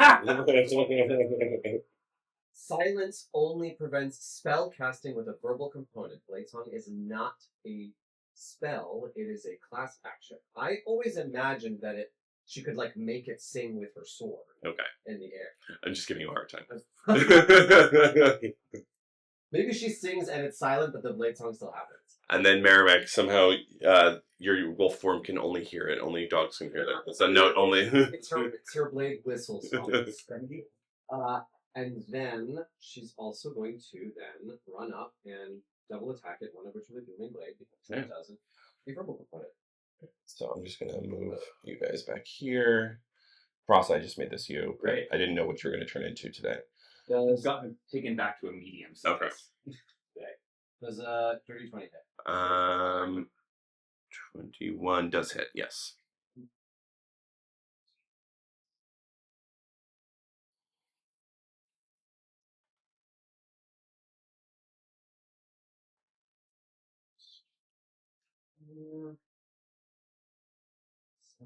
Seven, 11.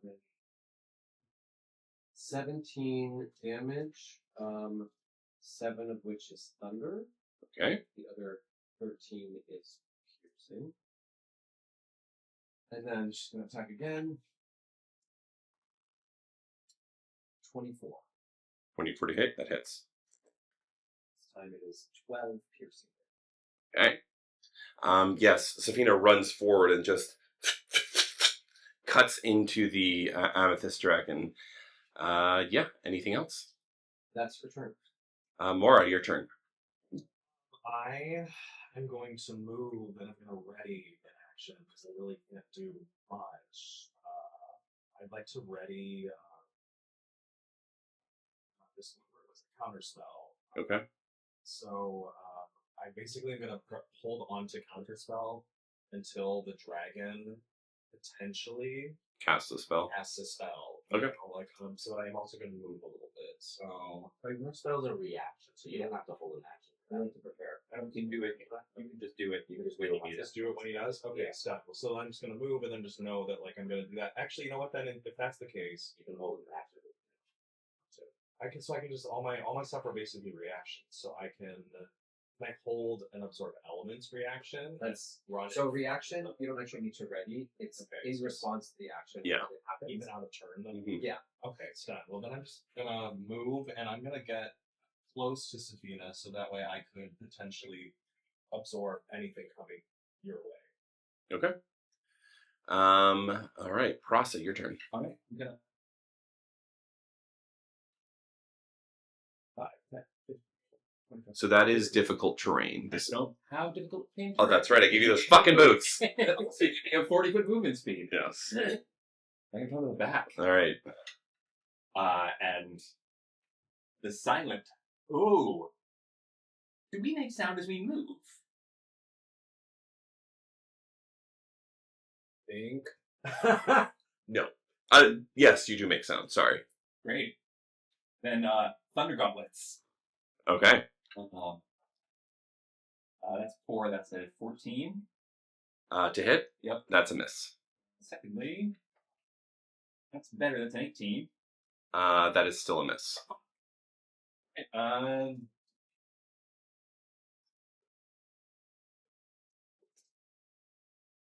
Study this thing for a little bit and think about what I'm going to do my next turn, but that's all I'm going to do for now. All right, Merrimack, the only voice of the Southern Routes. What? It's a dragon. It's a dragon covered in amethyst stones. Like this too. Yeah, that's what I'm saying. So Merrimack is thinking internally, should we be attacking this thing, or is this the thing that was scaring? So is a dragon an animal, a beast, or a monster? Let's double check what it says. Oh, because you have the stack with you. I got lots stuffed up. It's considered a dragon. I think that's just something separate from beast. So charm beast, charm monster, speak with animals, none of that's going to work. Charm monster. I wanna would talk. technically work, right? That's what I'm thinking. I want to talk. You can still talk to it, but you can make it friendly by charming it. Uh-huh. Yeah. That's what I'm thinking. If you have charm monster. I have charm monster. Yeah. So I think that's a Dex 14. Double check what charm monster says. So I have it in the 4th level. Wisdom of 14. You attempt to charm a creature you can see, so that counts. Yeah, if it just says creature, then yeah, charm monster. Then that's what I'd like to attempt to do. It's a wisdom save, you said? 14. You rolled a 19.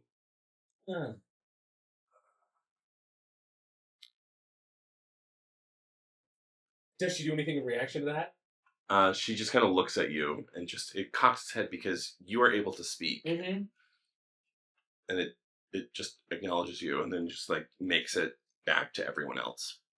Try talking. I was going to say, can you understand me? Can you understand me? Sir Dragon? Or Miz. They drag in? Big drag. David Dragon. It has, for lack of a better term, it has a very like crazed look on its face. It's not that it can't understand you. It's just like looks like it's going through something. All right. I'm done canceling. Zamir, your turn.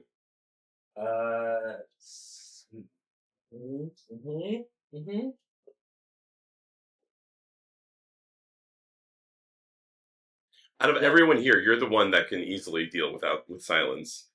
You're just a punchy punch. Punchy things. But I'm also trying to figure out, do I attempt to still communicate with said dragon? Or What's your nigga's butt? his butt? I like that. Sorry, I had to. It was right there. Amethyst? Amethyst. That's the thing inside of the boulder? Purple. Still the girl. It's a gem dragon. Yeah. Yeah. Alexis was just like this. Yes. All right, it was right No, on. no, So just it's pick trying her- to kill it. You don't have to. Which gem? It cocked his head at Miramac, but It like acknowledged his Five. yeah. We could. I'm gonna. We could just like non-lethal attack it. This is true. I'm gonna come up and try it. I'm gonna attempt to stun it. We'll see what happens. But Okay. I'm gonna come over here so we can get flanking. 5, 10, 15, 20, 25, 20 process so I can get advantage of this. And I'll do unarmed strike with a stunning strike. Okay. That is 9. That's gonna be a 25, 26 ahead. That hits. Oh. Lovely. And then stunning strike is, I haven't done this in so long. 14 Constitution saving throw. He rolled a 26. Damn. Okay, fine. It's still gonna take. We're still taking 5 points of bludgeoning damage. We're gonna go for another stunning strike. That is a 21 to hit. That hits. For 14 con save.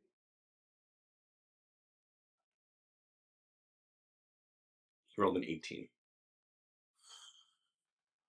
That is 9 points of bludgeoning damage. We'll do another unarmed strike for my bonus action. Okay. I'm gonna go through all my.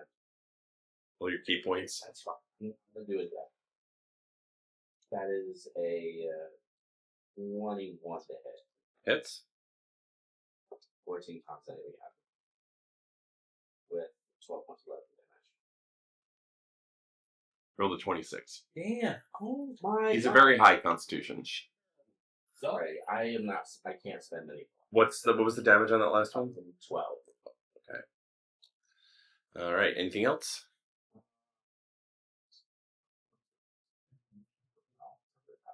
No, I'm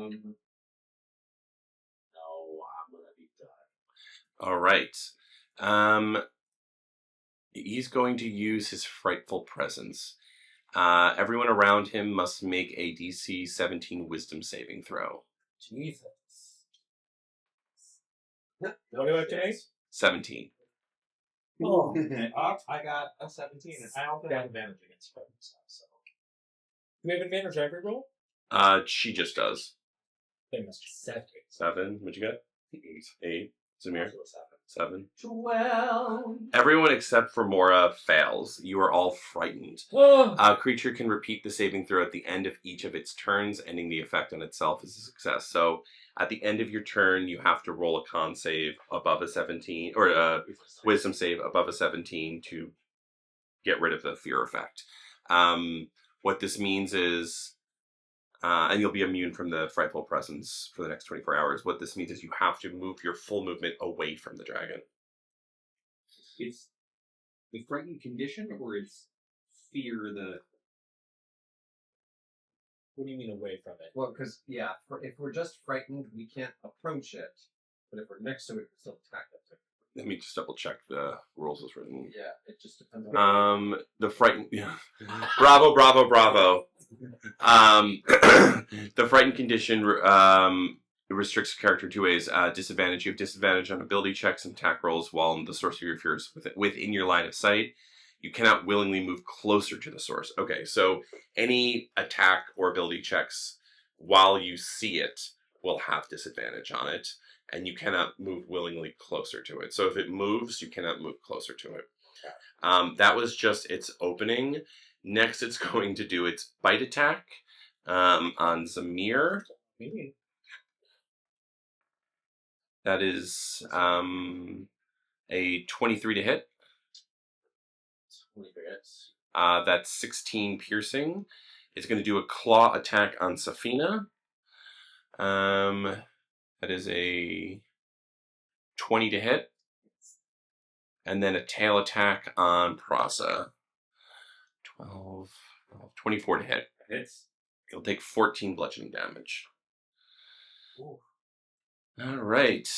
At the end of this round, your old friend Oddrun runs up to Mora, and he's like, "Here," and he gives you one of the mistletoe charms. Okay. He grabs it, Oh. and he's like, "This should help," and you can speak. I can speak. But now he can't because he gave over. He's like, I'm gonna telepathically. it's like, that's all I had. That's all you had. Okay. Now I'm gonna send them one message as well. Less than 25 words. If I pass this to someone, will they be able to speak? I think so. Okay, great. It's done. All right. Hopefully you won't be stunned. Mora, your turn. You are now able to speak. Stop. Okay, well, I got this. So I think I will, before I do anything, as part of my thing, I'm going to just yell to the group, whoever's holding this holly. 6 words. The speaking stick. Speaking sick. Holly lets you speak while holding. Okay. Stuff. Okay, great. And now I'm going to. I think I want to cast Astral. Oof, this is a bunch of roads. Hit someone if I do it. Let me do. You're icy spicy. Get a little feisty. I know, I'm icy spicy. I think I might do Dissonant Whispers on this dragon. Okay. Maybe. So they need to do a wisdom save of 14. Wisdom save. They're going to get 7. Sure. They're probably very 106. They got a 13, but they're going to use one of their legendary resistances to choose to succeed. so successful save, the target takes half as much damage. Okay, so you half as much damage. So I'm still going to roll 5d6s. So Okay. I need to have some D6. 3, 4. I need one more. One more D6. I actually have the book bag. Where? Here. Oh! Oh my god. Okay. That was a 1, 2, 3. So we got 5, 6, 8, and 6. 14, so 7. Damage. So he takes 7 damage. This one's yours. You and these damn Hellraiser dice. Scary. It's scary. And then can I then hand use Safina's right next to you. Yeah. Okay, so I'm gonna hand you the holly. All right. So, sorry, that should have been Safina first because you guys switched initiative. Oh, Sorry. because we were in the top of the turn already. Yeah, I'll allow this to happen concurrently. Sorry. Great. No worries. He still would. Mora was the closest one he could get to, so he would have given it to her. But I will allow also, just because of my mistake, for you to cast a spell because of this. Great. Wonderful. Then I am going to hold my stuff in the No, but I do have Not again.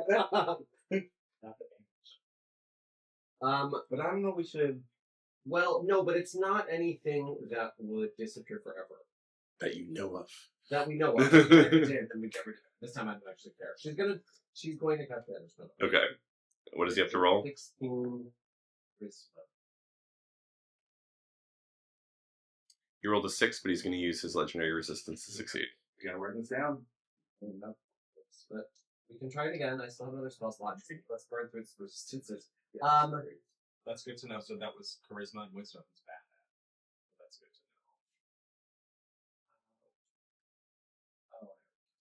to know.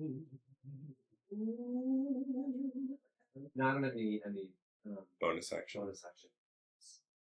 It's fine. She's just gonna stay right where she is. All right. Prasa, you are still silenced. Silenced, which is fine. I don't want to cast any spells. All right. And at least I'm flanking to negate the disadvantage. Uh-huh. So that's a natural 20. Woo! Yeah. As the thunder rings out from the gauntlet, 12 plus 5, that's 17 thunder damage. Okay. And it now has disadvantage on attacking anyone else. Okay. And the second attack is a 17. That is a miss. I got what I needed. Cool, cool, cool. I'll stay right there because if I move, Merrimack, your turn. I'm just gonna go ahead and do what I want to do and stop me when I can't do it. When have I ever stopped you from doing what you want to do? So Merrimack, with glee all over his body, is going to shout, "Catch!" with a real smirk to this one. And then instantaneously whip himself into octopus form, Okay. reaching 5 tentacles into his bag and hurling mistletoe I will totally allow this. direction. Clunk, clunk, clunk, and then waits yours. Then talk. I'm just simply showing my face. Everyone sounds octopus mate. You see his proboscis and Thank cloaca both Thank going at the same time. McDonald's cartoon movies taught me about that.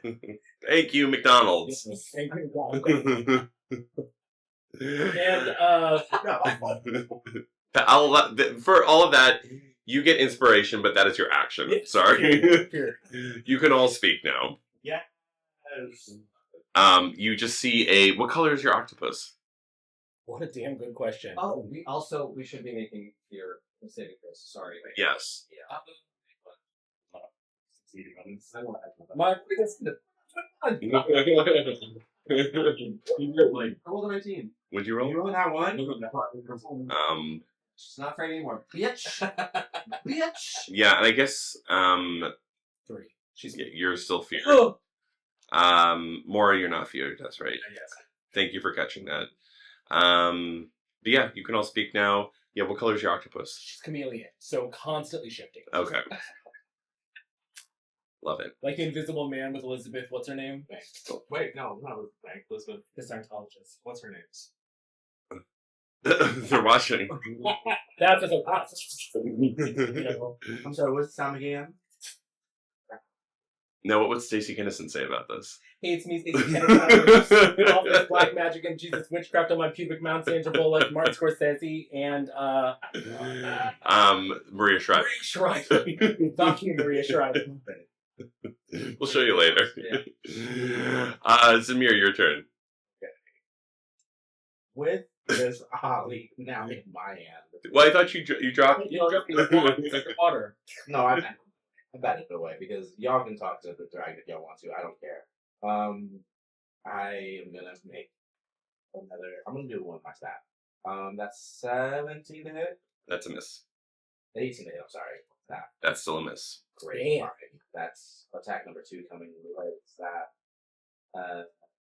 19 to hit.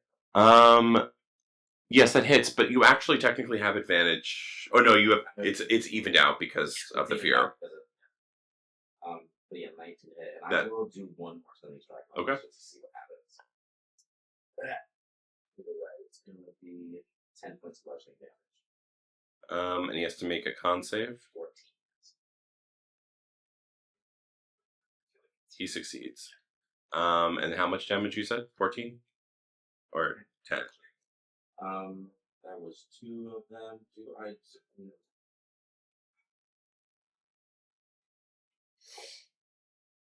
Yeah. Here it was. We'll do 2 more attacks. Okay. No. That is a nat 20. Nice. Then, so we'll just dice real quick. That's an 8. Oh my god. 16. 24 points of lightning damage. Okay. Yeah, what does that look like? We are simply annoyed and in silence. So there is just a silent monk flipping around this dragon's back, fully just like trying to get in between all of the amethyst crystals, trying to find a pressure point that simply can't get it, but it's still creating damage. That second fury blow, so I'm going to use one. Here. Okay. You know what? I rolled nice, so let's go ahead. We'll add one more. We'll add one more stunning strike on this. That was 17, so it's going to be a 25, 24 hit. That hits. Love. Let's see con save. These are the signs. These will be a legend. Sorry, I have to go back to this thing. Con save. He rolled a 30. Okay, fine. Sorry, he's just a really high con. Yeah. You still take 5 more left health. Okay. I like to think of it as just he is just covered in amethyst. It's hard to really connect. All right, it is the Amethyst Dragon's turn. As he raises his into the sky, flies 30 feet back this way. Everyone except for Merrimack can make opportunity attacks if they would like. Oh, yes. Yes, please. I'm going to do, because of Warcaster, I'm going to do a Booming Blade. Okay. Opportunity attack, which is a 24, bitch. That hits. So it's going to take, because it moves, 5,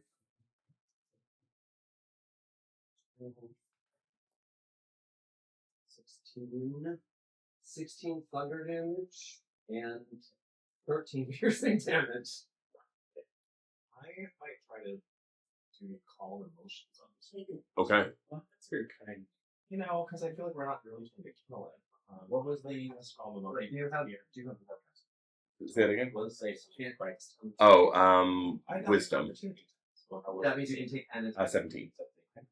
That lets me cast a spell. Oh, so can I do my shillelagh on that? Yeah. Come on, Okay, Shillelagh. I'll do a shillelagh then.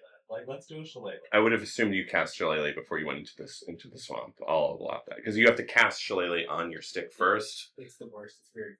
So Yeah. So you have to cast it as a bonus action, and then it beats up your attack. But you're literally like creating a magic weapon. That you Yeah. That's what But I would assume if you're going into a swamp knowing that there's creatures, you would have had it prepared. casted it. Cast it. Not really. Cast shillelagh. Punched it. Constant. Let's do constant. No. Okay. I dismiss. All right. He lands on this side, and I need everyone to make a. Ooh, which one should I do? A big wet octopusy roll. Yeah, I need everyone to make an intelligence saving throw for me, please. Okay. That's not nice. Better for Oh, that's 28. Oh, look like I got a nat 20 on the thing that I have the highest. Okay, 12. 12. Ooh, I'm gonna. What was the save again? intelligence. 19. You're done. 12. You're done today. Done. Okay, you got 19. You got passed. Oh, I'm gonna use your inspiration. Okay. Nope. Sorry. What'd you roll? 12. 12. All right. I can't find your thing, so use my reaction to make an opportunity attack that I missed. Okay. I mean, I failed. Okay. It's really as the wizard. Well, the funny thing is, I got a nat 20. Yeah. All right. Unfortunately, everyone's going to take 60 force damage. 60? I'm down. Including me? You take half, and you take half. I take it? Yeah, because you both succeeded. No, didn't. Oh, you took. Okay, then Death saves. yeah. Sophina, you take 30 instead.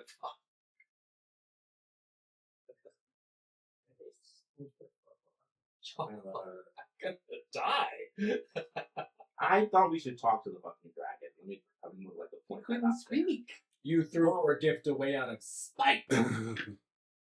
You're dead. You could talk to him, but you didn't have to turn an octopus. Actually, yeah. If you're still alive, you've shifted back to your. Yeah. I'm with us. She's here. So you're down. Down. Are you still up? Nope. You're down. Samir, are you still? I'm down. You're down. So Mora and Safina are still up. Technically. Emmy. Yeah. Oh, Merrimack. Safina, you're still up, right? So Safina, you're going next because you're at the top of the round. Yeah. There's a health potion in my pocket. I know. Well, I can hold one of. I have a health potion in my pocket. It's just a question of whether or not I want. Whether I want to. Dead? I know. Yeah. You No, I'm literally dead. So I'm gonna take it You out are- of my pocket. are dead, though. Like No, not dead. He's unconscious. unconscious. Okay. 3 death saving throws means you're dead. Then you revivify. Revivify. So that's the same. Okay. Yeah. What? How does it look? By the way. The dragon, it's looked better. It's definitely the Zamir roundhouse kick definitely did a lot of damage to it, as did someone else did some damage. Yeah. Just under. Oh, that's right. God. Okay. If I see this kill one of you or Alexis said her son was part amber dragon, correct? Roll a history check. no. She said part amethyst dragon. Amethyst? Yes. Like Elephant. Because Elowen's the mom. The other mom. Mom number 2. That's what this is. Someone just call out Tristan's name. Yeah. Safina will. Okay. She has a strong enough history that I think that, and we just figured that out together. So, you know what she'll do? You're down too. Yeah. Can you heal people? Can you heal people? Yes. You're also very close. But I can't I'm up. move. No, it's okay. I'm gonna come over and lay hands on you, so you gain 8 health. Great. 8 points of health, and then she'll call out Tristan. Dristan with a D. Tristan. It cocks his head at you. Just clicked. Thank you. And then You're amazing. yeah, I guess. Oh, I So she'll say. Because she has 5 more words. Tristan, we are here for Alexis. Make a persuasion check. She's not very persuasive. 9. It seems to not really acknowledge you in that. But you have a pretty good feeling that this is Tristan Merrickson Nocturne. Hyphenated.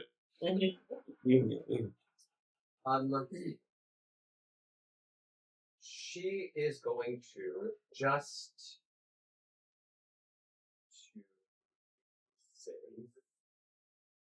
She used the ability. She's going to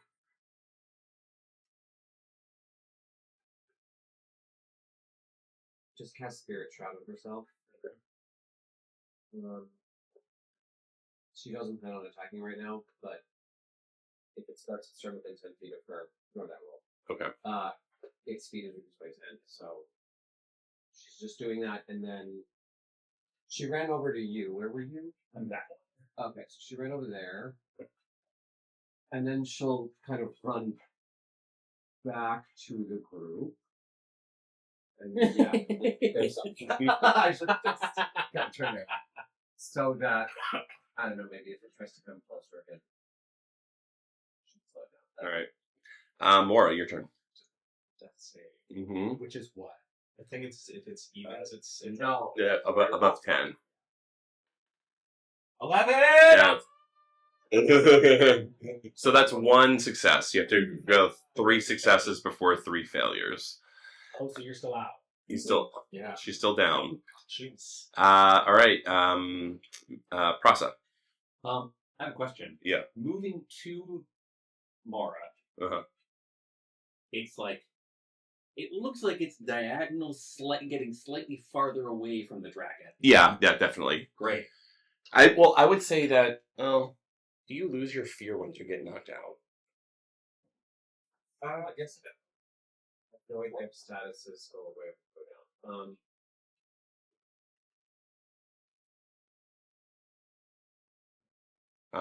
Regardless, I'll allow you to move closer. Yeah, it doesn't eliminate your capacity. You're still afraid. Thank you for keeping close to the squares. I appreciate that. 15, 20, that's all I can go. Yeah. Because I have to get up. I can get to you, but I can't. I'll allow you to like occupy a space next to her and then move, like shunt over to where you are. I have to use the action to get that far, so I can't cast Cure Wounds until I start. That's your turn. Roll your wisdom save to see if you're unafraid. No. Okay. Merrimack. Pretty low. Because you get to me without using dash. Which one are you? It's this one. Yeah. You get to me without using dash. Yes, I can. Yeah. Lovely. Give me heroes, and then you get. I'm gonna cure wounds you. Yes. 2d8 plus 5. Smart. Yes. That's 12. It's you. And I have my reaction though. I'm gonna flash of genius Okay. to get out of my Not that. Your fear. Yeah. You're like, this doesn't make sense. Why would I be afraid? I know. I went unconscious. What worse can happen? Yeah. All right. So Zamir, you're up. Merrimack, it's your turn. Okay. So Merrimack's gonna face Tristan, hands up, and say, Tristan! Tristan with a T. He's still gonna say, Tristan! We don't want to hurt you! Allow it. Hands up still. He's going to inch just at my limit forward and lean down and a nice little smooch. Oh. Right here. Do I roll or does he roll? Decide. 2d8 plus 3. 2d8 plus 3. Okay. That's what you get. And then roll a persuasion check. Wait. What is it? 17? 4 plus 3. I'm 6. This is to convince Tristan that you are friendly. Oh, I thought it wasn't for fear. You aren't feared. You're good. Yeah. You rolled a what? 6. I would have rolled it with Thank advantage. you so much. Yeah. Roll it again because that was Scott. No. My God. You can tell that he's like, he knew that you knew what his name was and you purposely said it wrong. And then how much health did you get back? 9. Okay. You're up at least. Well, I don't have to stand up. Yes. Next time. That's half your movement. Zamir, your turn. I am going to minor illusion again. In the shadows around us all come together and they create a picture of his mom. And I will say, your mom wants to see you. Roll a persuasion check with advantage.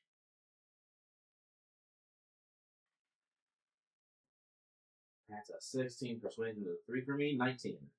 You see Tristan kind of. It's just 16 still. That's enough to be like he after all of this you've worn down the DC. You can tell that like you guys mean no harm as he lowers his head, and you think he's going to turn back into his elf form, but he doesn't. He's stuck, and he just is sitting there kind of shaking with this anticipation. He's not sure what's happening. Shut up! You said shaking, so it's I did. If he's amethyst and shaking, is he jingling? Yes. It's a beautiful like wind chime sound. And yeah, he's for lack of a better term kind of out of combat and just kind of prostrating himself to you all. You're not sure what to do at this point, but you're out of combat. Get up, girl. Safina will go up to him and she'll say, "Can you speak?" In Draconic, he says, "Again, speak." No. Well, she'll take 10 minutes to comprehend Yeah. languages. She's like, 1 moment. I Everyone's just waiting, someone's checking their watch. Then she comes back. 1 more time. can speak. You can speak. Are you stuck? I chose this form after the ambering to protect my mother. I cannot change back. I'm looking for the prince, What prince? the Prince of Twilight. Let's see. Zephyr. Yes? I do not know that name.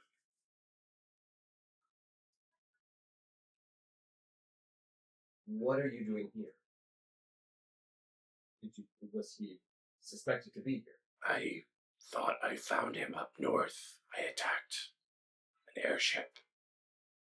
Then I flew south looking for my mother. She's back in Proprietary. Proprietary. Railing. Yeah.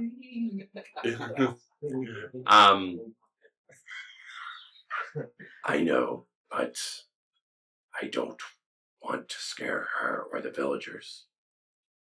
She knows I can't. Wait a minute. I gave her my hair. I can message her and be like, "We found your son." Do you say it just like that? Well, and she says, hold a second. Should we inform her that you're here? It's nice of you. Well, we don't really like her. Yeah, that's true. It's leverage for us, though. You can. I figured she already knew. She just didn't come to see me. Oh. I think she doesn't know what to do and is scared to see me, knowing that she doesn't have a plan. But Why are you looking for Twilight? it's what the Evermeet elves are looking for. The tears, they're just getting worse. Without the Twilight King, the world will tear apart.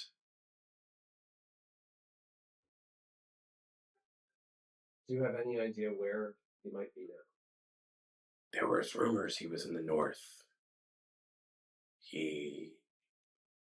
I knew that there was a cape in a floating casino that once belonged to him, but...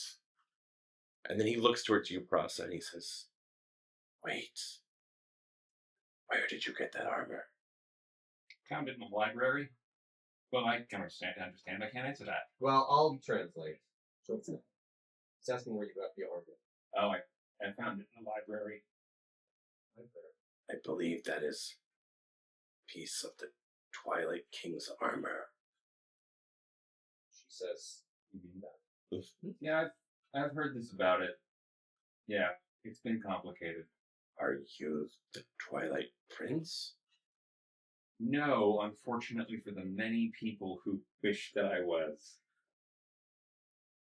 Well, if we come across him, we may have to give your armor up to complete the ritual. Sophia will say, what do you intend to do now? I was heading towards the Well of Dragons to the north, hopefully to figure out a way to control this form. You can all roll a history check.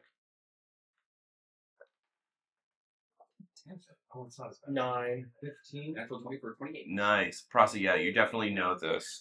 The Well of Dragons, as you see, is right outside of the Farsi Marsh. It is a place where dragons tend to gather. You're not sure what it is. It's kind of like a deep secret. It's a hole in the ground. But a lot of people say that this is where very powerful ancient dragons meet to discuss important world events. Like a lot of people aren't allowed there because typically they just get eaten. But dragons are not known to kind of like meet. So it's a big deal. He's not even sure if there's a possibility of him solving this, but he's hoping that someone might know something there. I will tell you to tell the dragon. Your mom didn't come in because she doesn't. She's staying in the town because she's waiting for you. She's not going to leave the town until she sees you. We can say that we can communicate. We can communicate with her, but You can tell her. I think I think we know that if I were to show up, it would cause a little chaos. Safina will tell the two of you. Perhaps if we accompany him now, we might learn more of what the circumstances are, or even what Alexis might not have been told. And then she'll turn back to the dragon and say, "Do you need healing? We hurt you. We should heal you." Please. And she'll say, "Merrimack." I can help too. Yes? And as the rest of you, please, let's. Yeah. So you guys heal him up. I'm assuming you're calling Alexis to get her to come here. No, Not mentioning it to her. Yeah, no, it was mostly just to let her know. To lie.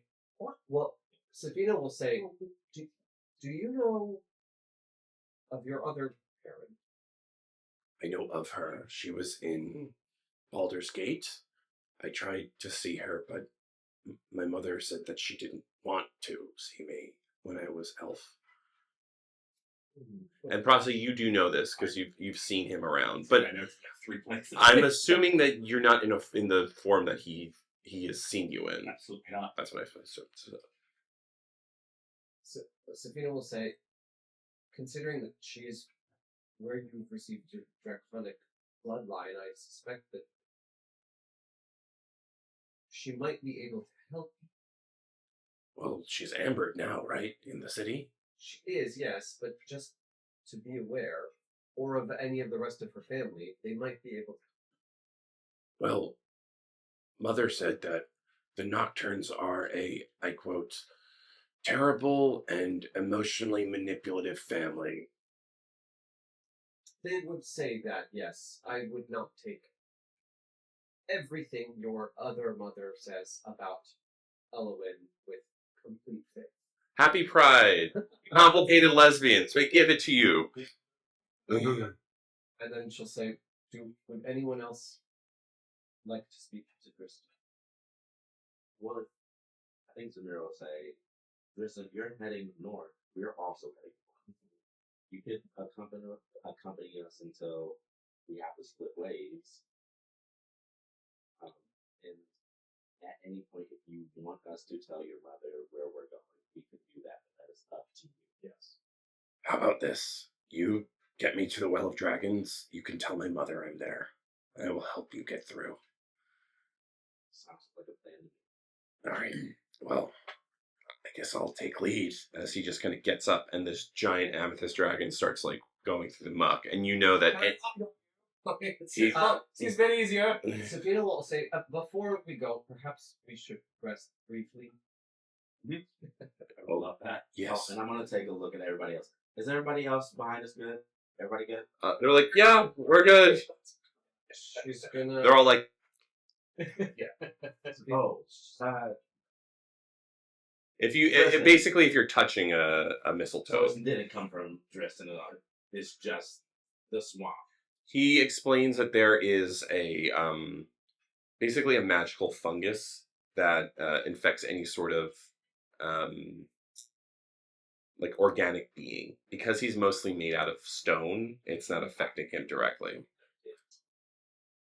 I want to fucking some of that at Joris. Yeah, I'd say you can make a nature check if you'd like. Great. Safina's also going to ritual cast her tiny hut. It's 10 feet in. It's a 10-foot emanation, so it's 10 foot radius, I guess. I don't know if that's big enough for all of us. It's definitely not big enough for all of you, but you can take turns. It's like, think of it as a tent. So people are going to take watches, but Dristan will stay up as a giant amethyst dragon to protect you. Sweet. But yes, so none of you need to take watches, but you all can. It's going to, be a safe camping site. You can all take a long rest.